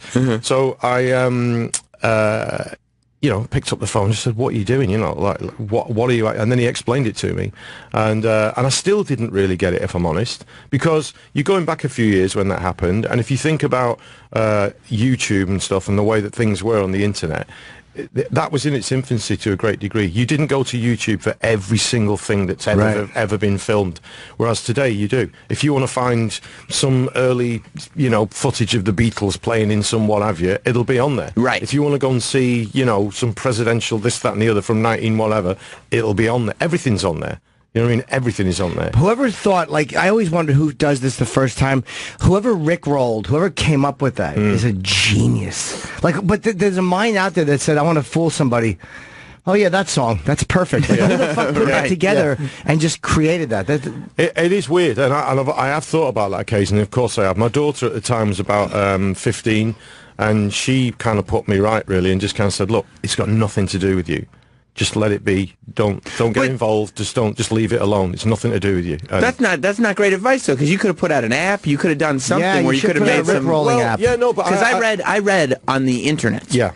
That for the first 3 years, at least, of rickrolling, you made like $12 off it. I don't know. And I've never sat down. I've never sat down. The coffees are on me. I've never sat down. I've never sat down and tried to work or asked anybody to try. And to be honest, I don't really care. And that's not me being flippant about money. It's just I think the more that you look at it, I've done a couple of things where I came and rickrolled Macy's Day Parade. I saw in 2008. Macy's Day, sorry, Macy's Parade on Thanksgiving. Yeah. You know, I did that because I thought I did that because I called every American friend and every friend I've got here who lives in America, and they all screamed back down the phone and said, "You have to do that. You have to do that." Yeah. And I've been in New York on that day before, and I've kind of felt that, you know, what goes on and everything. But to actually just be in the parade, even in a daft way like that, was really, really good. When did you do it? At what point? What was happening? I actually come outside Macy's. That's when all the cameras are there, obviously, on your, you know, and it was a kids puppet animation show, right? And they wanted me to. So their songs playing and the puppets. There you go, and I came out and rickrolled them. Just like in the middle of the song, he just walks out from behind the float and just starts doing his thing. The weird thing and the pretty amazing thing was to go through New York on a float when there's no traffic, there's no nothing. The only traffic is the float in front of you. You know, SpongeBob SquarePants is the only traffic in front of you. Do you know what I mean? And it's kind of... It was amazing to see New York that way, to be honest. Pretty crazy, yeah. What was it like with the award that in 2008 that you also got? An award in 2008. Not you, Norton. To be honest, I have got that award because I asked them for it. What was the award? What it was MTV thought they were being really ironic. Best act ever. Yeah, was the name of the award. Live act ever. Best live act ever. Yeah. Which I mean, I'm sure you would put me in that category. Having retired, retired for 15 years as well, and not done a gig for that long, and all the rest of it. They thought they were being ironic and funny because of the Rickrolling thing. Yeah. And then the great European public thought it would be ironic and funny to vote for me, so I won. I think I actually got more votes than people live in Europe, actually. So I'm not sure exactly what went on there, but I just sort of said, look, I'm not coming because it's ridiculous. You've got Bono giving Sir Paul McCartney an award, a Lifetime Achievement Award in Liverpool, right? And then you expect me to get on a stage and accept an award for being the best live act ever. It's like, that would have been so perfect. Yeah, I would have been able to shake both their hands. Would you have been embarrassed meeting that? Is that why you? Yeah, of course I didn't do it. Yeah, okay. Yeah. But we got the award though because my daughter really liked it because it's a wobbly spaceman, so we thought we'd go for that. Yeah, that's interesting because McCartney was going to be there and Bono, and you're like you don't want to like be with those. No, guys. I mean, listen, it would have been nice to go and to be there just to see that and to see, you know what I mean, and some of the other stuff, but not to receive an award for that because it was a joke basically, and I think in the end the joke was a little bit on them because I won it. You know what I mean? Yeah, absolutely. Right. You know, you two were in that category and everything. You can't even put us on the same planet. You can't. But why? I've never Bono rolled anyone. That's true. There you go. Let's start. Let's do it. That's true. Well, the new album, is out on Friday. It's called 50. Yeah. And you're going to be performing tomorrow night at Town Hall here in New York. You'll also be singing and signing copies of his new album at Barnes & Noble on 86th Street, Friday at 7 p.m. Why have you decided that you realize there's an interest now, and now would be a good time to come back? I know a lot of people obviously would think I'm doing this because there's been Rickrolling. Rickrolling's been going for years, and I haven't really decided to make an album. Almost 10 years. Yeah. So, and to be honest, it's had a bubble on the internet, and people do other things. At the moment, there's a campaign in the UK for me to be the England football manager, which is pretty good. I would take that job as well, to be honest. So there's been loads of different stuff in and around that tune and what have you.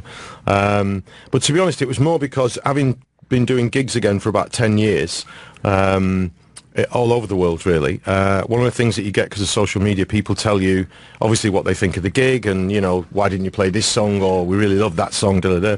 But one of the main things was, when are you going to make a new record? You know, we'd like a new record. And to be honest, I haven't had the confidence to make a new record because you feel a bit irrelevant at some point in your life as a musician. Boy, you're telling the right people. Irrelevant's not fair. That's not really a fair way to put it. But I think you just sort of think, who's really other than your immediate fans? You know, is anybody really bothered? Right. And then at some point, I knew 50 was coming, and I just said to myself, at some point, I don't care. I'm going to make a record because I want to. So basically, I've got a studio at home, and it's right behind the kitchen, and I made the record myself. I wrote everything, played every instrument, just made the record. Right. So didn't even have a record label, to be honest. I just thought, I just want to make some music, do that. And I think, you know, it's just been a really natural process, a really enjoyable one. And then I went to my old record label, BMG, and they really wanted to do it, so we did it. And, it just went boom in the UK. It was crazy. That's awesome. Number one. Yeah. Good for you. Yeah. Well, thank Rick Astley has to go. You can follow him on Rick Astley, ASTLEY on Twitter. Yes, and rickastley.co.uk. And I believe this would be a taste off his new album. It sounds pretty good. It sounds pretty much like the old one, to be honest. This is very good. Yeah. The drums at the beginning are not exactly the same. They sound the same, but they're not quite the same. This is called I'm So Happy I Gave You Up. We will play a song off the new album on your way out. Thank you very much, Rick. Thank you. My pleasure. And we'll take a quick... I'm a little critical of my enjoyment of that song, but I actually do enjoy that. Yeah. It's not necessarily our demo, but... It's the dancing. So elbow heavy, all your dancing. He is. He moves his elbows and his hips. Yeah. So what? I know how to move. So you like the new Rick Astley song? I do. I do have angels. But I have demons, too. I probably would have put that part in. That fucking demons. Thank God for Kelsey Cook, then. Yeah. How's it going, Kelsey? I'm good. I'm happy to be here. Yeah, well, we're happy to have you. Bruce is coming in early, too. Yeah, we're having Bruce Campbell in. You can come in, yeah. Yeah, we're standing outside. Of course. Another legend. Bruce Campbell. What's going on? Hi, Bruce. Making his way in. See you again. What's going on, man? Good morning. I happen to be in the neighborhood, so I'd stop in. Yes. You're always welcome here. Welcome. key question. There we go. Oh, you have to lower the seat. Well, there we go. Look at you. You look fantastic. Well, it's New Pocket York square, City, man. matching the shirt, boom. matching everything. A pocket poof. Is that what it is? A pocket poof? That's not a pocket square. When did you get interested in the way you dress? I was interested way back when, and then I had kids, and then it went out the window for 15 years, and now it's back. Why did it go out the window? Because kids, I wore fanny packs and, socks and sandals in those days. It was hot. It was a hot look. Jim still wears a fanny pack. Yeah, I still do when I travel. I love a good fanny pack. Oh, it's the worst. I love a good fanny pack. They are stylistically horrifying, but functionally astute. What's better than getting on a plane, everybody's empty and shit, and you just throw your fanny pack on and you're like, done. Yeah. Easy. Yeah. It's amazing what it expands to also. I mean, the crap that you can put in there. Yeah, absolutely. My license, my ID. I'm just going to sit here and ruin this interview by listing shit I put in my fanny pack. We got outer zippers, too. They were more sophisticated than people realize. I love a good fanny pack, though, and I say that with no irony. I genuinely enjoy your fanny pack. Maybe that's my problem. I haven't been exposed to the right fanny packs. I don't think there is a right fanny pack. Me neither. But there's a practical fanny pack. But those days are over. So now, yeah, you do look very good. Well, in the old days, there was a church in a rich suburb of Detroit that gave away. You could give your clothes there, and they'd give them away. They'd sell it for charity for the church. It was where all the rich people took their clothes, and this was great stuff. So you could get a wool suit that was lined in silk for $20. Jesus. Yeah. You get it tailored for $20, $45, man. You're looking sharp in the Motor City, and that's how we raised our money for Evil Dead, the first Evil Dead. We all wore these secondhand suits and bought Montgomery wore briefcases, and we looked like we were businessmen. How old are you at that point? 21. Okay. All right, so you're not in high school. No, just after, though. Not too far after. So you guys knew you wanted to finance this movie. You had a script, and you just had zero money. We had no idea how to get the money, though. It's one thing. Sam had an idea. He had a script. We met a guy, Rob Tappert, who seemed to think he knew how to get money. The good news is he was a young renegade, so his family had a family lawyer because he was always in trouble. So we went to his lawyer and said, how do we raise money? He goes, you got to create a thing, like an entity. Right. To then approach businessmen, and you speak their language, and you show them that you're not full of crap. And so that's what we did. And then we showed them a little Super 8 movie. We used to do a lot of Super 8 movies in high school. We did a Super 8 short version of Evil Dead, and we showed that to investors, and then took their money. And it was a long, grueling process. It really was. It took three plus years to make the original movie. To me, the horrifying part of Evil Dead, it was all very scary, was the angle following that was the most genius thing in it, and the tree branch was very frightening. The evil entity. Yeah, that was frightening. Did you shoot that in the demo reel? Yeah, we did shoot some of that. Exactly. So it was good for us too to sort of get our horror chops. We had only made silly Three Stooges comedies before that. Horror was new to us. Right.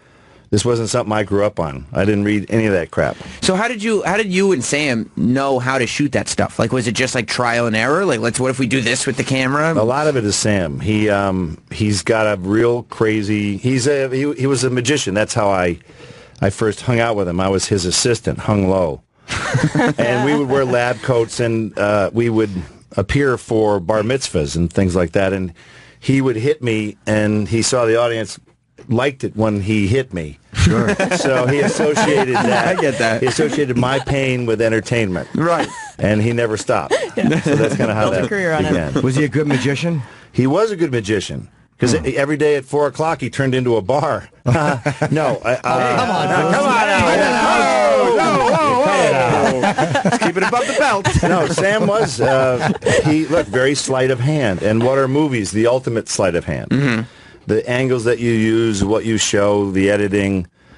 He's the only director I know who read the American Cinematographer's Manual, which is the most boring, make you want to hang yourself book. It's all the technical side of cameras and shutters and apertures and f-stops, t-stops. Forget it. Yeah. But he's like, I have to know this. I have this camera in my hand. What can it do? What can I make it do? Right. And it's impressive what he made it do. See, that is impressive because, like, I feel like so many, especially young directors, student directors, whatever, instead of looking at a camera going, what can I make it do, are just looking at other movies and being like, oh, just do that. No question about it. And we, on the original Evil Dead, we had days where we filmed for 12 hours and got one shot. Jesus. Sam would be fired. He'd be fired in 3 days today. He would. In the TV world, by lunch, you've killed the bad guy, little Billy got his medicine back, and, you've kissed your co-star. It happens so fast. But Sam's shot is, if his shot is, I want to be tracking with Ash from one window to the other, above him, and even be above the rafters of the cabin. How do we get that? Wow. And we're like, yeah, how do we get that? So we would spend the whole day figuring out how to get that shot. So then when you get into doing other movies, like after this thing, it's a success and blah, blah, blah, and you have a mainstream career and everything, Yeah. Do you go back to Sam and be like, you're not supposed to do it that way? Like, we can go way quicker than that. It was only... Sam still goes slow, though. He does. Oh, not much has changed. He just has a... now he has resources, though. Yeah. It's even more horrifying because Sam can go, no, here's what I want to do with the camera now. Mm-hmm. And all of all the effects wizards in Hollywood, they're not going to say no. They love these crazy visual challenges. So it's impressive to watch, but boy, as a director of those movies, you have to have an attention span. I mean, the detail of this crap of shooting all these effects, the layers, and, shooting Ash vs. Evil Dead, the new show, there's nothing as an easy shot. There's not an easy shot in the whole show. Right. You're either green screen or some fake driving shot where you're projecting images on the car while you have the background plates playing that have to be shot beforehand. None of it's two guys sitting and talking. Do you like green screen? Huh? Do you like using green screen, or do you like the always shooting? Green screen, it's just a modern day tool. And it used to be blue screen. Now everything's green screen. Before that, it was called chroma key. Before that, they had front screen projection. So it's going to change. Pretty soon they'll go, we don't even need green screen. We'll just do it. We'll just add it in. Do it. Yep. Yeah. We'll just change it later. What do you hate that movies do? Like, is there anything you do like a movie that's... It's all technical. It's so technical. It's like me talking to you, but you're a tennis ball on a stick. And then because you can't be there because you're a monster and you're being made up and we're not ready for you yet.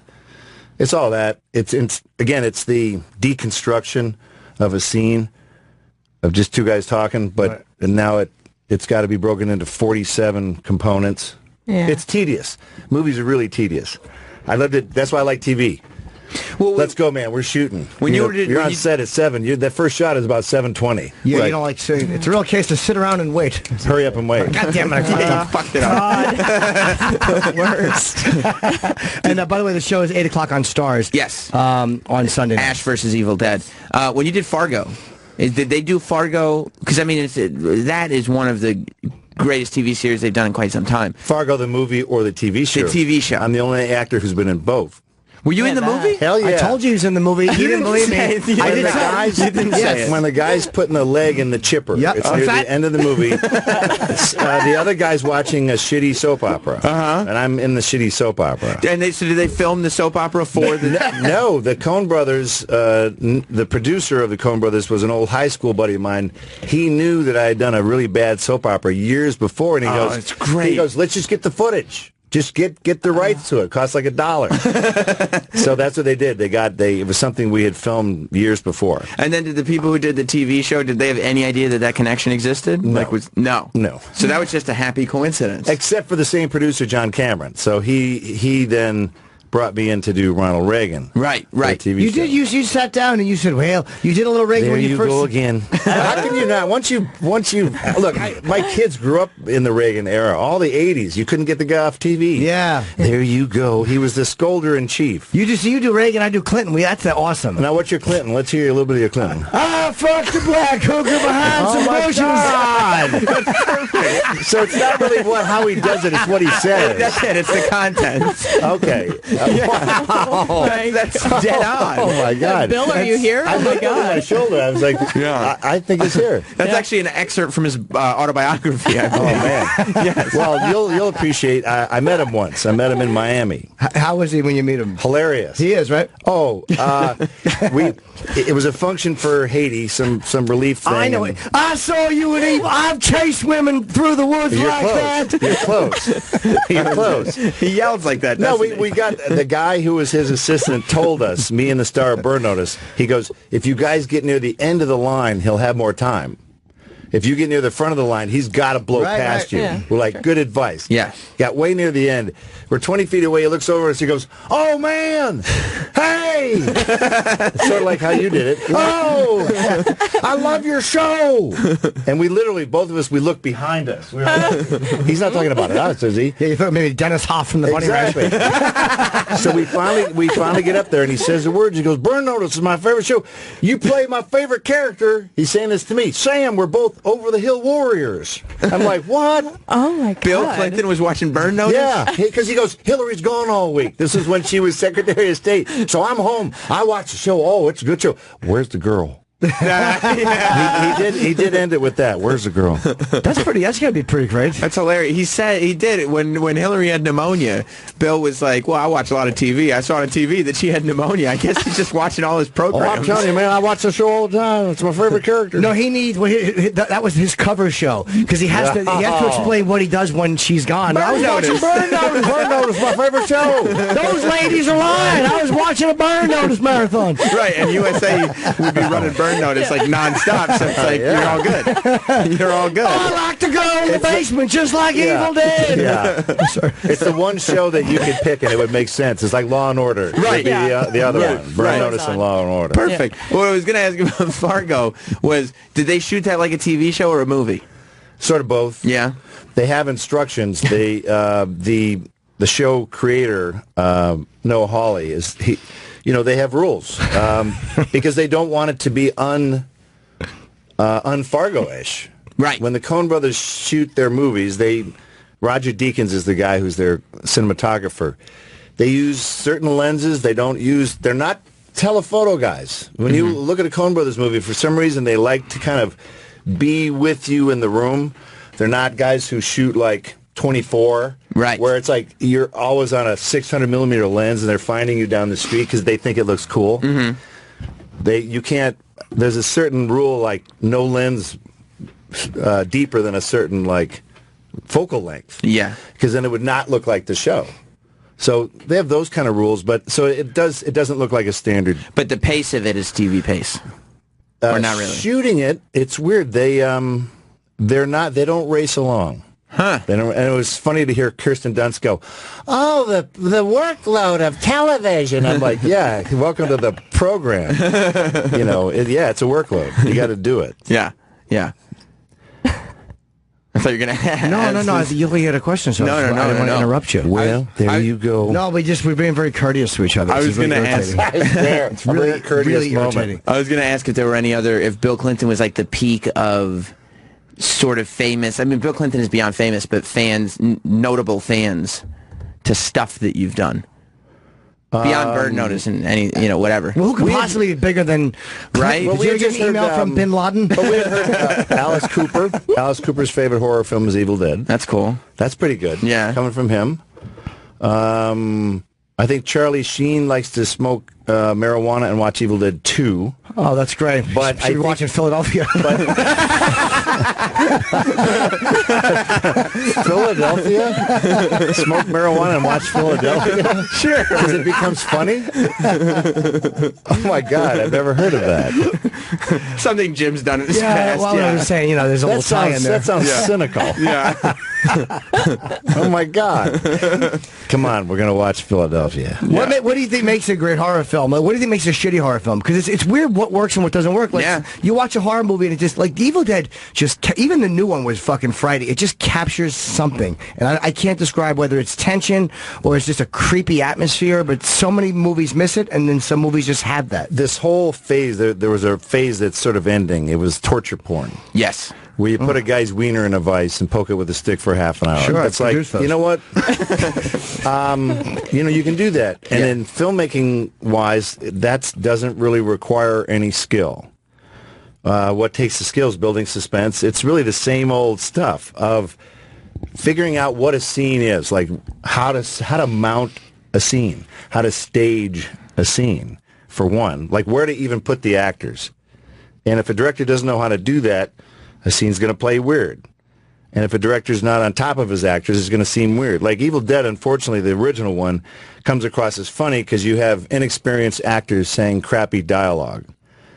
That's a bad combo. It's still scary, though. But it's still a scary movie. It was once the creature started. I think what it is Sam's approach was, once the horror started, you can't stop it. Most of the classic horror movies, like Texas Chainsaw Massacre. Right. Once that chainsaw got fired up, it pretty much didn't end until the end. Right. And it hit a relentless point.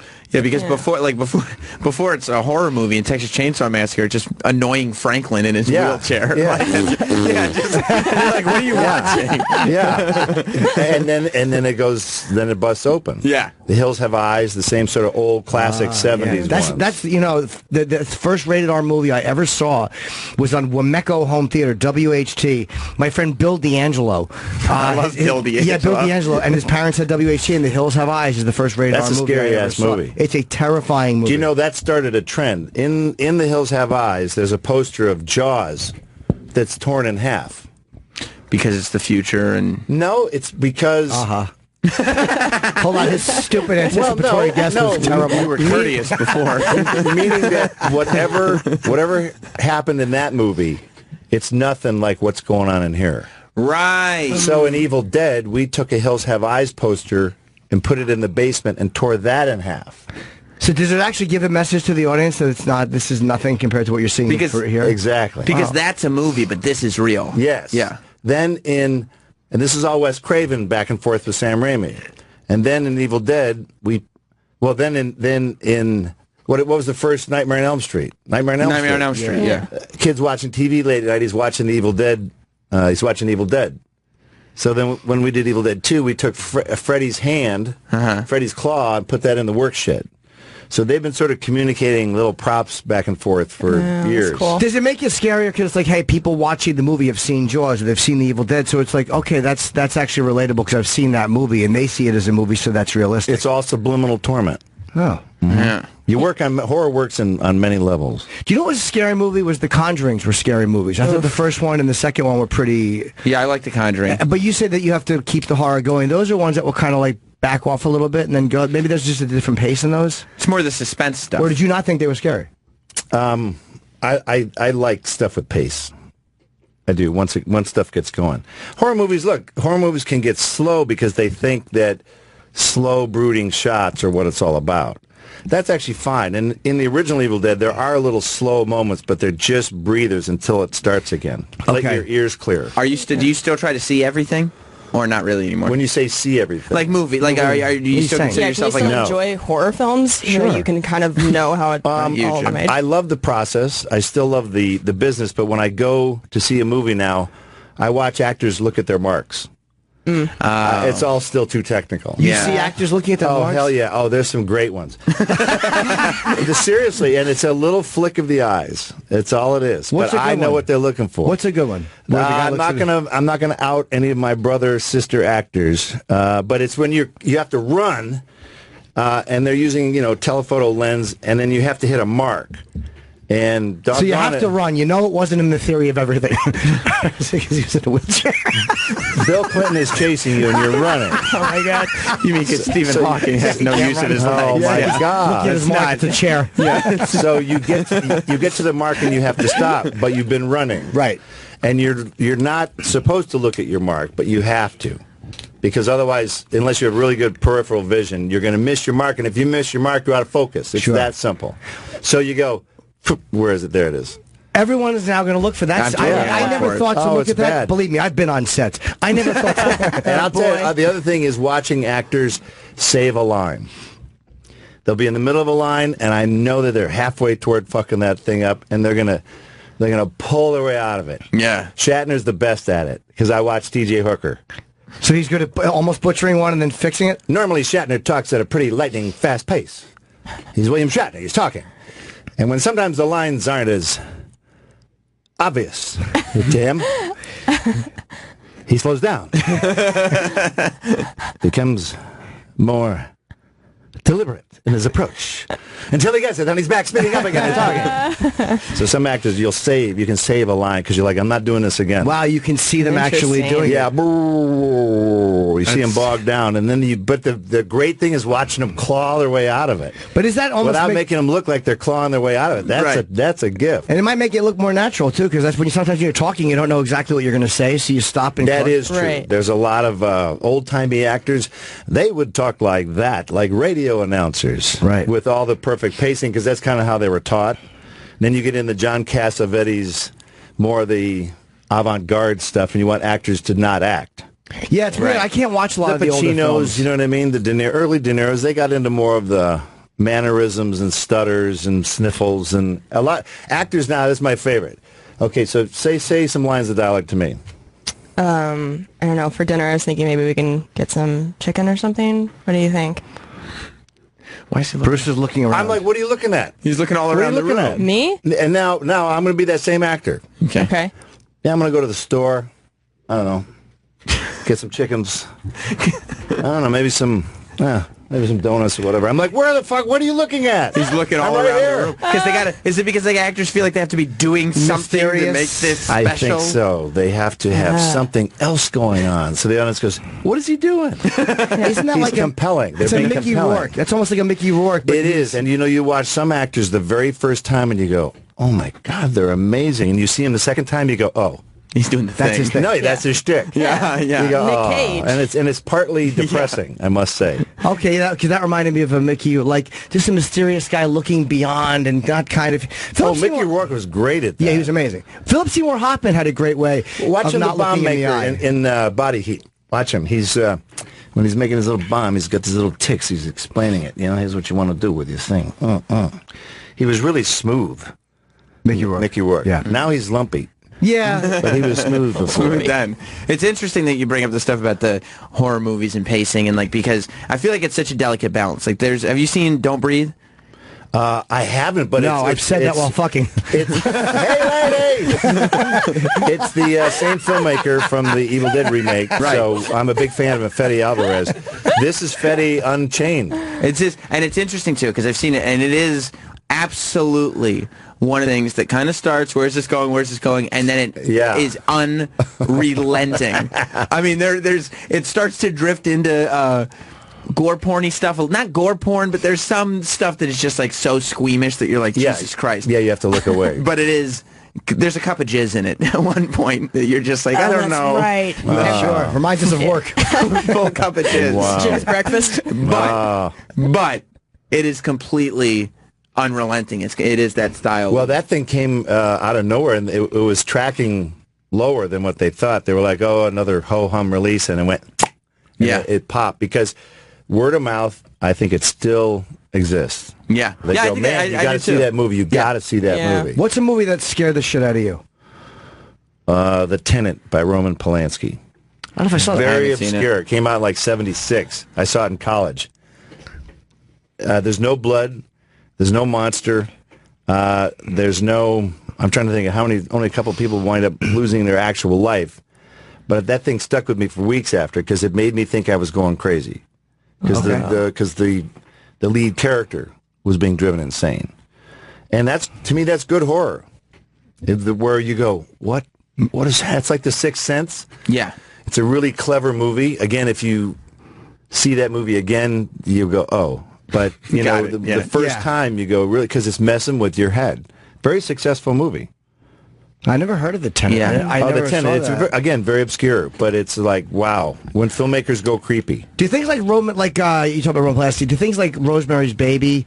I watched that again recently, and there's still very scary moments, like the fact that that there's something going on next door, but it's not as scary. But it's done in an adult fashion, which is why the original Exorcist is so good. Yeah. You have Ellen Burstyn, who's like an award-winning actress, going, "What's wrong with my baby?" It's not it's not, frankly, with all due respect, a scream queen being a bad actor. Friedkin is like, no. We're going to get, like, actors to do this. Yeah. And they treated it so they've got these great shots of just scanning her brain because they're going, we have to find out clinically what and they can't find it. The doctors can't find it. Just the whole approach. Right. And then the if you set up a story the correct way, it can really have what's a great payoff? The setup is it's a priest who's doubting his faith. He's the guy who gets the kid with The Exorcist.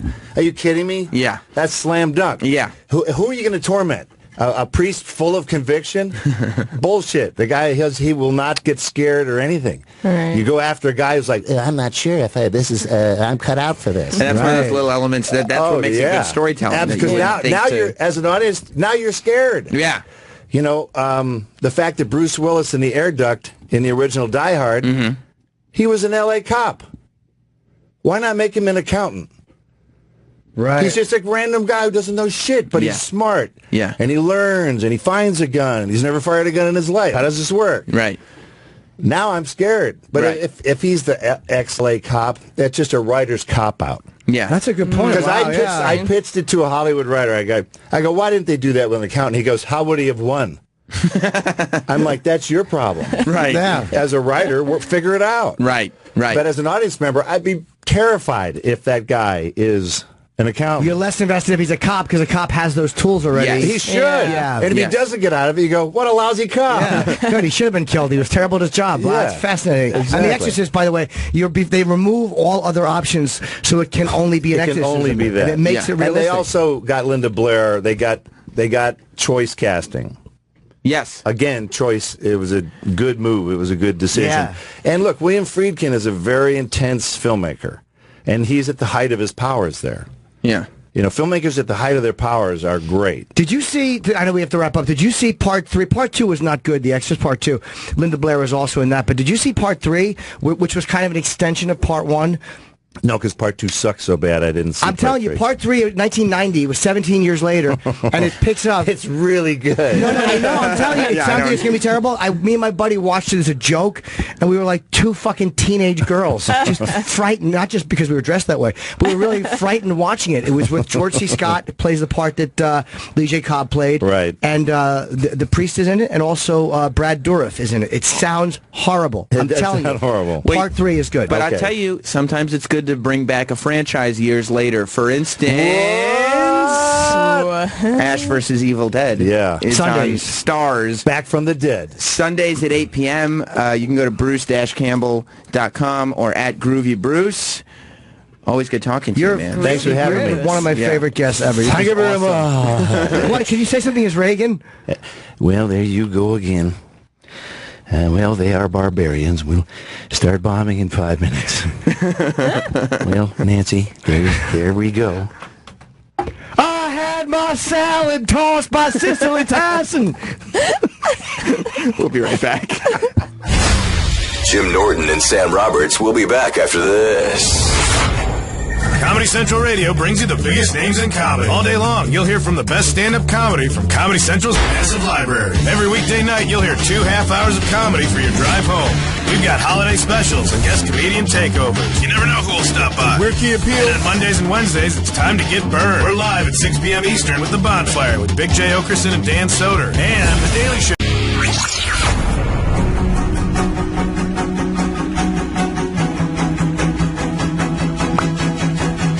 Welcome back. He was fun, man. Bruce Campbell. Yeah. I enjoyed both of those guys. Yeah, I was glad Bruce Campbell came in because it's the only thing that got you to stop dancing to stupid Rick Astley's awful new song. I actually enjoyed his new song. It's not I wasn't good. expecting to like it.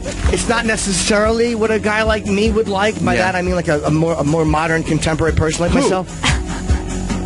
Who would you use those words to describe? Me. Based on what? Based on the fact that what is this? It's a song. I don't. I don't think you identify it as an object. What's that? Radiohead. Oh, I'd love to get some. There you go. Now it works. Welcome back to Jim Norton and Sam Roberts. You can follow us on Twitter, Instagram, and Facebook. Jim and Sam Twitter account People are saying this is a fucking buzz about it. You can go to Jim. Oh, come on, that picture. Man, I look silly in that picture. Let me see. The Jim, the Chip picture. Jim and Sam show. I got to change the Chip because if we, I think that the Chip animation. I believe that the new Chip is going to be a little different than this one, so I kind of have to change that. No. Yeah, I mean, I want it to be a different face. Like you'll have to make a different face. No, a little bit different. I want to update it more.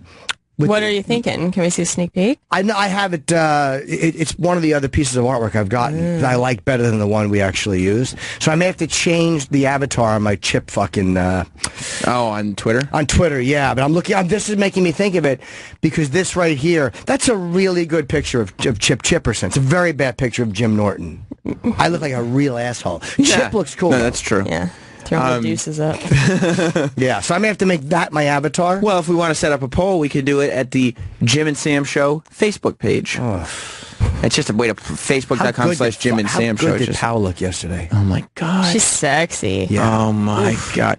By the way, Kelsey Cook is in here with us. Hi, guys. Yes, Powell looked amazing yesterday. Yeah. Amazing. Do you watch 90 Day Fiancé ever? No. It's the best show on TV. Is it? It's just a train wreck. It sounds it's a like it. complete train wreck. Yeah, I clicked on her Twitter, though, just to see who she was, and her pictures are bananas. Unbelievable. Yeah, Jesus. I hooked up with her before she was married, and then she got married. Yeah. Yeah. Wait a minute. Did I say this? Jim Norton Quotes is a good Twitter account. Is it? Doesn't sound that good. Yeah, you're right. That's not a good selling point. Yeah. And I know it's arrogant to say that, but it actually does. The guy does a good job. But that's the Chip character that I like. Okay. Designed by that guy. Okay. And did I say a teft is a sneaky asshole kiss? When did I say that? A few days ago. I don't know. Let's go to the Tef box and find out. Yeah. do you know what a teft is? No. Well, I know he's a producer. Yeah. But I don't a teft know. is what happens when you're wiping your asshole and you drag diarrhea up through your balls. Oh, no, I tefted. But you just said it was something else. No, I think he always said that's disgusting. You wipe him back to front? Yes, I do. Yikes. Yeah, it's when you scrape butterscotch pudding diarrhea up through your Oh, balls. my God. You're not darn it, wiping properly. But you don't know that Yikes. you've tefted until you're on your hands and knees and a girl's about to... All right, we got it, Chip. That's gonna make undie flip really gross. Yeah, I didn't realize that. I just happened to look down and I saw that. I was like, wow, did I say that? I don't remember saying that. Let's go to the Tef box to find out what he thought of the new Rick Astley song.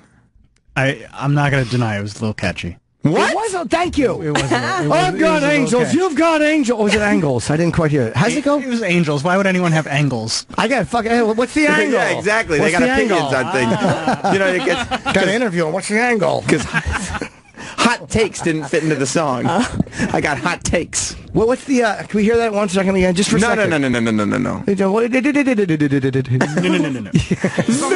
How did your song get made? What? She has a balloon hanging out and it kegels. That's how she knew does those moves it. were I've coming seen her from dance on the somewhere. road, yeah. Can you do your Chip dance? It's like my favorite thing. It has to just... I've only done it one time, and it was either open and off. But that's the push down. Oh, It's I know. That's my not the Chip favorite dance. video. I did that once. Either Oprah or Ant filmed it. I guess Opie filmed it, or it was just happened to be. But, yeah, the Chip dance is one of those magic moments where I just was aggressive, and that's how Chip was in the moment. That I'll do link it should again. be tweeted out again. The Chip So dance, funny. but I look stupid in it. You probably don't want to tweet that out because I look silly. Yeah, we wouldn't want to. We Yeah. wouldn't want to tweet anything where you look silly. Heaven forbid. Yeah. No. Did you see? Speaking of aggressive, did you see Halle Berry's representatives actually had to come out And deny? and deny that she had had sex with Ric Flair? Oh, my God. Oh, there it is. There you go. The Ozzy shirt fucking Chip is rocking. It's not a good dance. No, it's not. All fat. Well, Big fat mope. It's like Uncle Fest. I should have a light bulb in my mouth. yeah, we'll tweet out the video. Oh, dancing Because to metal. you know what's great about this video is Jim's heavier in it, which I like. So Do you like that I was fatter? Yeah. We'll tweet it out. I do too, because it makes me look... What's all these Chip things? We'll tweet it out at Jim and Sam Show on Twitter. That's really bad. I guess we already did. Adrian, Not a good dancer. do you have the clip of Ric Flair and announcing to the world that he had sex? Ric Flair has a podcast, you know, And you know who Ric Flair is? He has a podcast, yeah. Kelsey Cook? No. The Nature Boy? No. Should I know this? Yeah, he's like a legendary pro wrestler. Oh, okay. Who has talked about having sex with people a lot. Okay. Because, you know, that's just him. He's the Nature Boy. He likes to fuck. You know? Wow, they already tweeted me dancing? This is very fast. They got me dance. Sorry to interrupt you. Who, Jim and Sam show? Yeah, Jim and Sam. It's not they, it's us. But when did we do that? Just now. You got 8 over there. Yeah. 8 on the Twitter machine. Music, though. He just did it on his phone. Oh, okay, good job. You got 8 on Twitter. You got D-Bag on the cam. Yeah, you can't hear the music. It's you very got sloppily Teft done. in the booth. Teft in there. I hate when I teft. I ruined my jeans tefting. I had the flu, and I went to wipe, and I started with my spine, and I ended up my helmet, and I dragged diarrhea all the way through. Did you teft? Yes, I did. I tefted. That's when you have a shit streak from your spine to your cock helmet. Oh, that's disgusting. That's disgusting. You know I don't mean that, Travis. Of course I mean that. 8,200 followers already. We're big. Jim and Sam show on Twitter. Getting there. It's almost as fast as my Charlie Sheen joke he didn't get. God damn it, Bruce. No, he didn't. Well, let's listen to Ric Flair claiming that he had sex with Halle Berry. Okay. Oh. All right, Rick, this week's Ask Nate's question comes to us from Goober Dwayne. On Twitter, he wants to know, any celebrity writers of Space Mountain? Hashtag Ask Nate. Any celebrity writers? R-I-D-E-R-S. He says Space Mountain is writing Space Mountain is having sex with him. Yeah, Boy, what a champ. He thought of that in the 70s. Several dozen. We're going to get any names you want today? Me to start with Halle Berry or what? Oh, Halle Berry wrote Space Mountain. Of course she did. Okay. She was in Atlanta, and she just got divorced from Dave Justice. Are you telling a real story right now? Would I have to make up a lie? It's so clearly lying. I didn't know. But, of course he did. He's like, yeah, you want Halle Berry. Like, he's just making shit up. Yeah. And then every, celebrity website decided to run with this story that Ric Flair announces he had sex with Halle Berry. And Halle Berry's people have to come out and be like, she didn't do that. Yeah, absolutely not. She didn't. But God bless Ric Flair for convincing people. They're like, yeah, I guess if he says it happened, he must have fucked her. He must have fucked her. No, God bless Chris Shern. Who's Chris Shern? Our friend from the Yes Network. Oh, yes, I know. Who put out what is my new favorite Travis tweet. Oh, what's that? Just go to it. So I just retweeted it. Let's see. There it is right there. Adrian, it's already up there. Is that not perfect? It's Rick Teftly.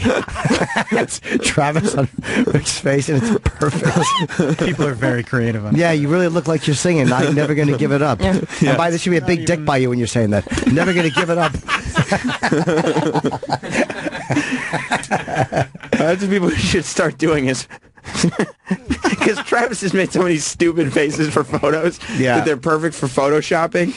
They need to, instead of Rick rolling, it's tefting. Yeah. And you just throw Travis's wide-eyed grinning face on random photos. Yeah, like you do it in the middle of a porn. Like just as the guy's about to come, you have Travis's face pop up and bounce. We have a little cottage industry. Yeah. A little tefting cottage industry. Look at that face. No, look at the one in the sweater. Where's the sweater? That was our ironic Christmas card. Oh, it was ironic. Okay, all right. I'll accept that if it was ironic. I don't believe it. I don't believe it either. It doesn't look ironic. No. Sincere. His wife probably said, Travis, you actually look really sexy there. You think so? Yes, it's a sultry look. His wife, he just went up to his wife and said, you think we can wear our Christmas sweaters this year for the photo? Yeah, that was our 4th of July picture. Is our guest outside? Is that what you're telling me? We'll bring him in. Should we bring Tim Matheson inside? Hold on a second. Tim Matheson is coming in. So Tim Matheson is playing Ronald Reagan in Killing Reagan. Oh, good. I'll do my Clinton again. Which premieres, I'll do the same Clinton I just did. Which premieres on National Geographic Sunday, October 16th at 8 p.m. How are you? Good to see you. Good to see you. How are you? How's it going? Good. How are you? Good. I feel like you're going to know what to expect because we were just we were urinating next to each other and we were reflecting. In the men's room. Yes, we were reflecting on the inappropriate things we had said to our previous guests. Right. Doing a little man-to-man comparing. Actually, I thought we were on the air in there, so it's cool. So everything's okay. Well, welcome, Tim Matheson. Thank you. It's great to be here. We saw you, and I knew we were from the side. I knew you're playing Reagan, and you definitely. You do resemble someone. That's absolutely our next guest. Yeah. It's interesting because I played Reagan once before with Jay Thomas. Actually, in a pilot that he had done. Jay Thomas, the radio guy. Yeah. Oh, yeah. okay. Also a formidable actor as well. And because he's paying me to say that. And but I was also approached to do a one-man show as Reagan. But the script. So was I, but it was. I almost said Nancy, and I just said that wouldn't be funny, so I'll shut up. No, it is. The premise wasn't funny. All right, my fault. All right, that's all right. But the script didn't come together, so I didn't do it. Okay. Yeah. It's hard to play somebody. He's somebody people do a lot of people do impressions of. It's kind of hard. How do you get him without seeming like you're doing an impression of him? Well, that was the trick. It was the big trap. I think was to be doing a bad impression of Reagan. So, or I figured my nightmare was to sound like Johnny doing Reagan, Johnny Carson, right? Because it's so on YouTube, and that was my biggest fear. So I work from the inside out. So I just wanted to get enough of a sound like Reagan so that people would say, yeah, that's him. Yeah. And the look is there. So that's what I worked for. When you look at Frank Langella, I think who did in Frost Nixon, yes. He didn't do a bad Nixon impression. He sounded like, but you could see that he was just playing kind of the guy, and it worked. Yeah. Yeah, he wasn't trying to do that, like, get the voice impression Yeah, down. I did a great Nixon in college, but I stopped doing it. Oh. You did an impression of Reagan? Can we hear a little bit of it? Nixon. Can we hear that? Exactly. Yeah, I'd love to. Oh, boy. Bill Clinton fucked a black hooker behind the bush. Yeah. How would Nixon have known that? That's the beauty of Nixon. He was a much smarter guy than people give him credit for. It wasn't that good. Thank you. It wasn't a very good impression. It was a very good impression. I put the fingers up like checkers. And he flunked out of college with that, right? Well, I only went to one semester community college. I got a B and 3 Fs. I did. What'd you get the B in? Yeah, English. Oh, English, but that was more merciful. I would never have guessed that. Me neither. No, me neither. You're our second. Actually, we were talking about this. You're our second Reagan we've had in today. We had Bruce Campbell in before you, and Bruce played Ronald Reagan on Fargo. Oh, on the TV series, like for one episode or something. Yeah. Oh, that's too funny. Yeah. I got to check that out. You know, Colin Quinn does an amazing Reagan. Do you know Colin Quinn, the comedian? Yeah. He does probably the best Reagan. But he doesn't do it much in his act, but he's done it on the radio, and it's a perfect Ronald Reagan. Yeah. It's interesting. There's Frank Langella right there, right? Yeah. That was a good Nixon. Have you seen Nixon, Elvis and Nixon? Yes, it's great. I didn't see that, but I thought Michael Shannon was an interesting choice to play Elvis and Kevin Spacey. Not a lot like Elvis, though. My favorite scene in it is when the Elvis impersonator comes up to Elvis in the airport. Yeah, and says, "You're not a very good Elvis, but let me show you." And does an Elvis impersonation, which is better than Michael Shannon. Right? Shit. Right. I wonder why they got him. That was just he doesn't look like Elvis a lot. He was too thin. Because he was thin, and Elvis at that point was just drugged out of his mind, right? And there wasn't any of that. So it was. I think the script had given him some limitations, but that's just my sense. Yeah. So speaking of scripts, like Killing Reagan is a Bill O'Reilly book. Yeah, and I know this because he's plugged it at the end of his show, like nonstop. Like the last 15 minutes of his shows is just plugging whatever's on his website. But was he at all involved in the movie, in the making of the film? No, he came in at the end. He came down to visit the set one day, very tall. Yeah. You've met Bill. So, I mean, he's huge. He's like 6'5", something like that. Oh. But very bright guy. And it was very apolitical.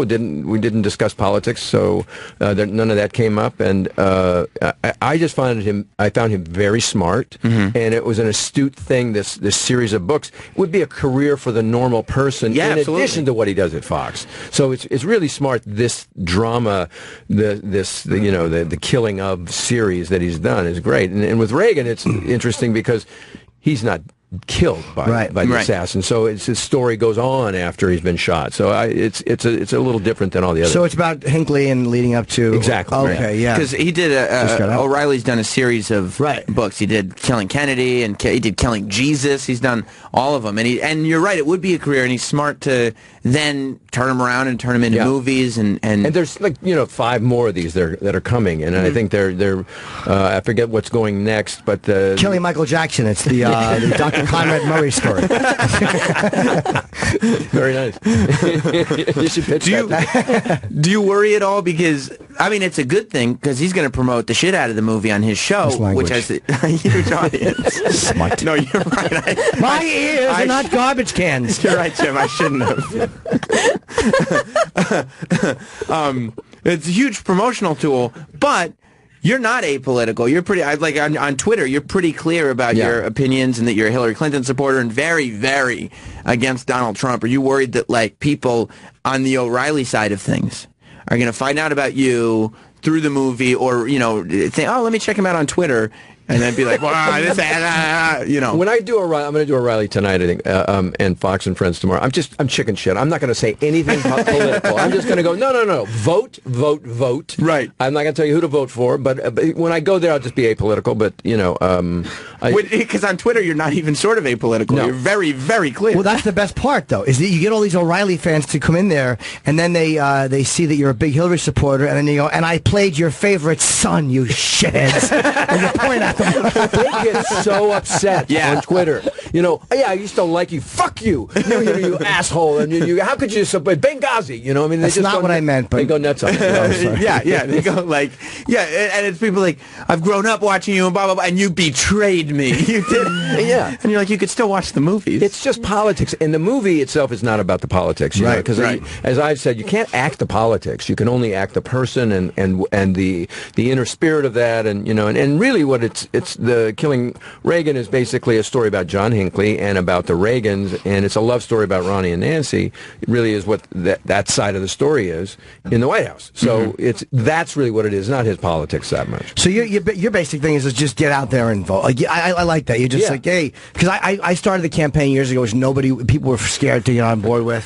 I'm afraid to hear what it was. No, it's not I'm very curious. It's called, do you remember years ago, it was vote if you're not busy. Just so non-committal. I just don't know if it would do the trick the way people would want it to. Yeah, if you can swing by. Yeah, vote if there's time. I mean, P. Diddy had a campaign, Vote or Die. You wrote Vote if you're not busy. Yeah, Vote or Die's a little dramatic. What if you're stuck in traffic? You got to hang yourself? No, we'll find you. So Hinckley just got out, too. That's kind of... Do you think that a guy like that, who actually... I think once you shoot a president for any... I don't care what your mental health is, you should never get out of jail. I'm with you. I'm kind of, it's like, okay, you were guilty by reason of insanity or not guilty by reason of insanity, but when are you sane? This guy has a mental condition that is ongoing, but evidently they determined that he's harmless, Yeah, right. I don't know. Yeah, I mean, even if he is harmless, punish him anyway. Keep him in there anyway. Who cares? You shot Reagan. He did it. Do you like doing political, acting? Sure. Not you, Jim. Sorry. Because there's this, of course, everybody knows you from The West Wing, and you've done some other stuff. Do you like kind of going into that world? Because the political world is just incredibly... It's insane now. Insane and entertaining. And I find that, I love doing it. I love doing political drama, and for Americans, I think and there's a great deal of interest in it because obviously the politics of the world right now in the election, but it's sort of America's version of the histories of Shakespeare. It's sort of our king and queen. It's our royal family. So that's really, I think, what's interesting about it, and that's why people are so drawn to it. Yeah, and I especially now, because now you've included show business into it too. You know what I mean? Now it's this whole other... Well, now the comedy should be... You remember the comedy Dick? Did you ever see Dick? Yeah. You bet I have. On every girl I've dated. No, I'm kidding, Tim. No, you're not. That's factual. Yeah, with that. That is accurate. That's true. She knows that. Hey-o. We got pictures. Okay, hold on. Yeah, with Kirsten Dunst in it, right? Yeah. The Dick movie? That's the two movie Dick. Kirsten Dunst references in one show. Wow. Yeah, What she was in Fargo. Okay, there you yeah, go. Ric Flair. Kind of. I think that's Let's ever fact happened. check this. Yeah. Yeah. No, I remember the movie Dick. Yeah.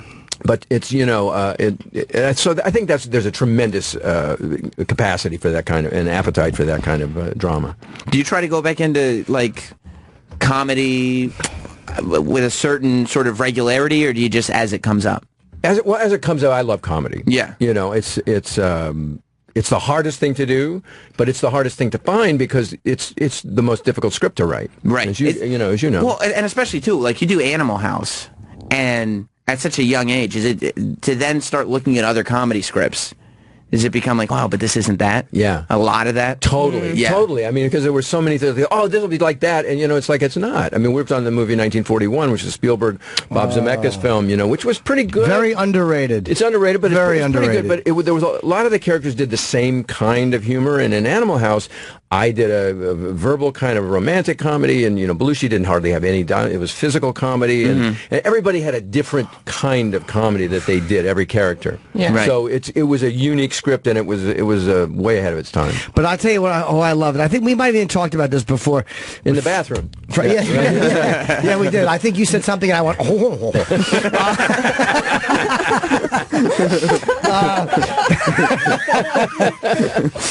Frank McRae is the funniest guy on earth. And he was in Used Cars, which I think is a Zemeckis, Kurt Russell, Jack Warden comedy, which I've been yapping about for a year. And in fucking, hey, get in the back of the tank in 1941. And he was in 48 Hours. He's one of the another underrated guy in Hollywood. Frank McRae was a funny motherfucker, man. Yeah. I wish he did more films. He's alive, though. Someone told me he's alive. I think so. But he stopped acting or he stopped doing movies. Oh, I just sounded like you were like saying that miraculously, like he was sick or something. No, he's alive. but he was so good. Yeah, well, that's the Bill O'Reilly's next book, Killing Frank McRae. But no, the fact is he's done so many funny things, and he's such a funny guy, and all of a sudden you don't see him anymore, and it's like, what happened to him? Well, you know, it's that crazy thing about show business. It's like, all of a sudden, nobody calls you, you know? I mean, it's like, you have good times, bad, you know that. Sure. And it's like, you know, there's good times, there's bad times. You didn't know there were good times. Yeah, exactly. I just thought no one called you. That was in the business. You don't know what, you know, like, am I out of the business? I mean, nobody let you know. Yeah. So it's just... How long of a string have you gone on not realizing, you know, like, what's happening? For me, it's from 1990 till now. Let's not count now.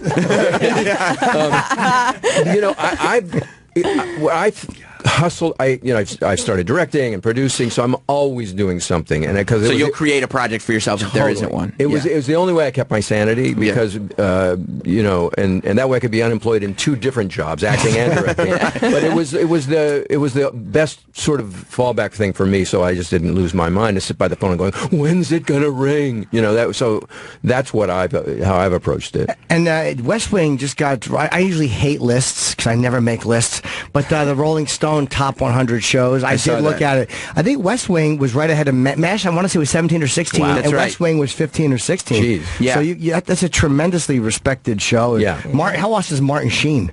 Oh, he's fabulous. That was really a stupid question. How awesome is Martin Sheen? Chris Farley, I don't know. I know, I understand. I didn't have a follow-up. Yeah. I know, I admit it. It was a terrible question and an on point. Right. I just happen to like Martin Sheen. You ever see Apocalypse Now? Guy that's trying to salvage a bad question.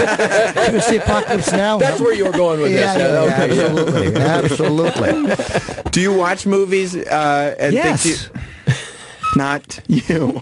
The questions aren't going to be directed to you. We're doing this.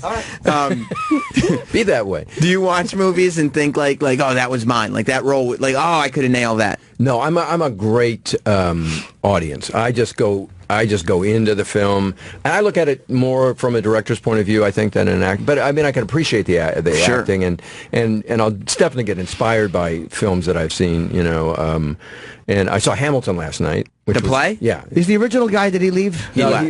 He left. How was it? Lin-Manuel? Oh, Lin-Manuel. It's going to be on SNL this weekend, I think. That's right. Yeah. He's the host. Yeah. Except he cut his ponytail off, though. Uh-oh. How was it? It's fantastic. Everyone says I have zero interest in it, and yet everybody raves about it, so like it's got to be good. I just didn't. I know I'm missing something. It was so different than what I expected. There's no dialogue. It's all song. See, that loses me. But it works great because it's so many different kinds of music and song and rap. It's a lot of rap, yeah. Yeah, Thomas, have you seen it? No, but I really want to. Any clip I see of it, I'm like, this looks amazing. It's astonishing. It just stands it on its head. It's great direction and choreography and it just and history.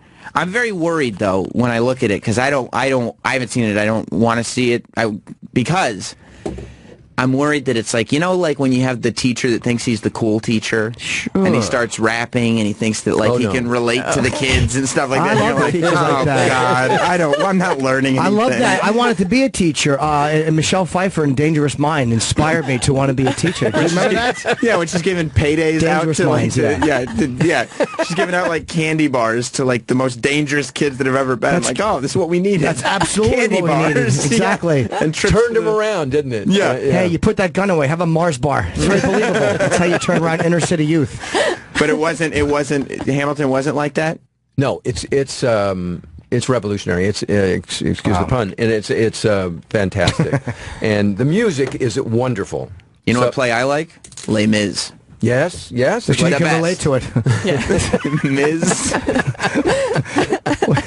About the French Revolution. Oh wait, no, I'm thinking of La Cage aux Folles. Sorry, I was insulting his sexuality. I got it wrong. Yeah. Once again, only your mind had gotten there for some reason. Well, I couldn't help it. What play could I think of? No, you're right. Sorry. Just thinking the one I was talking about. Yes. I didn't like Les Mis for that reason. What?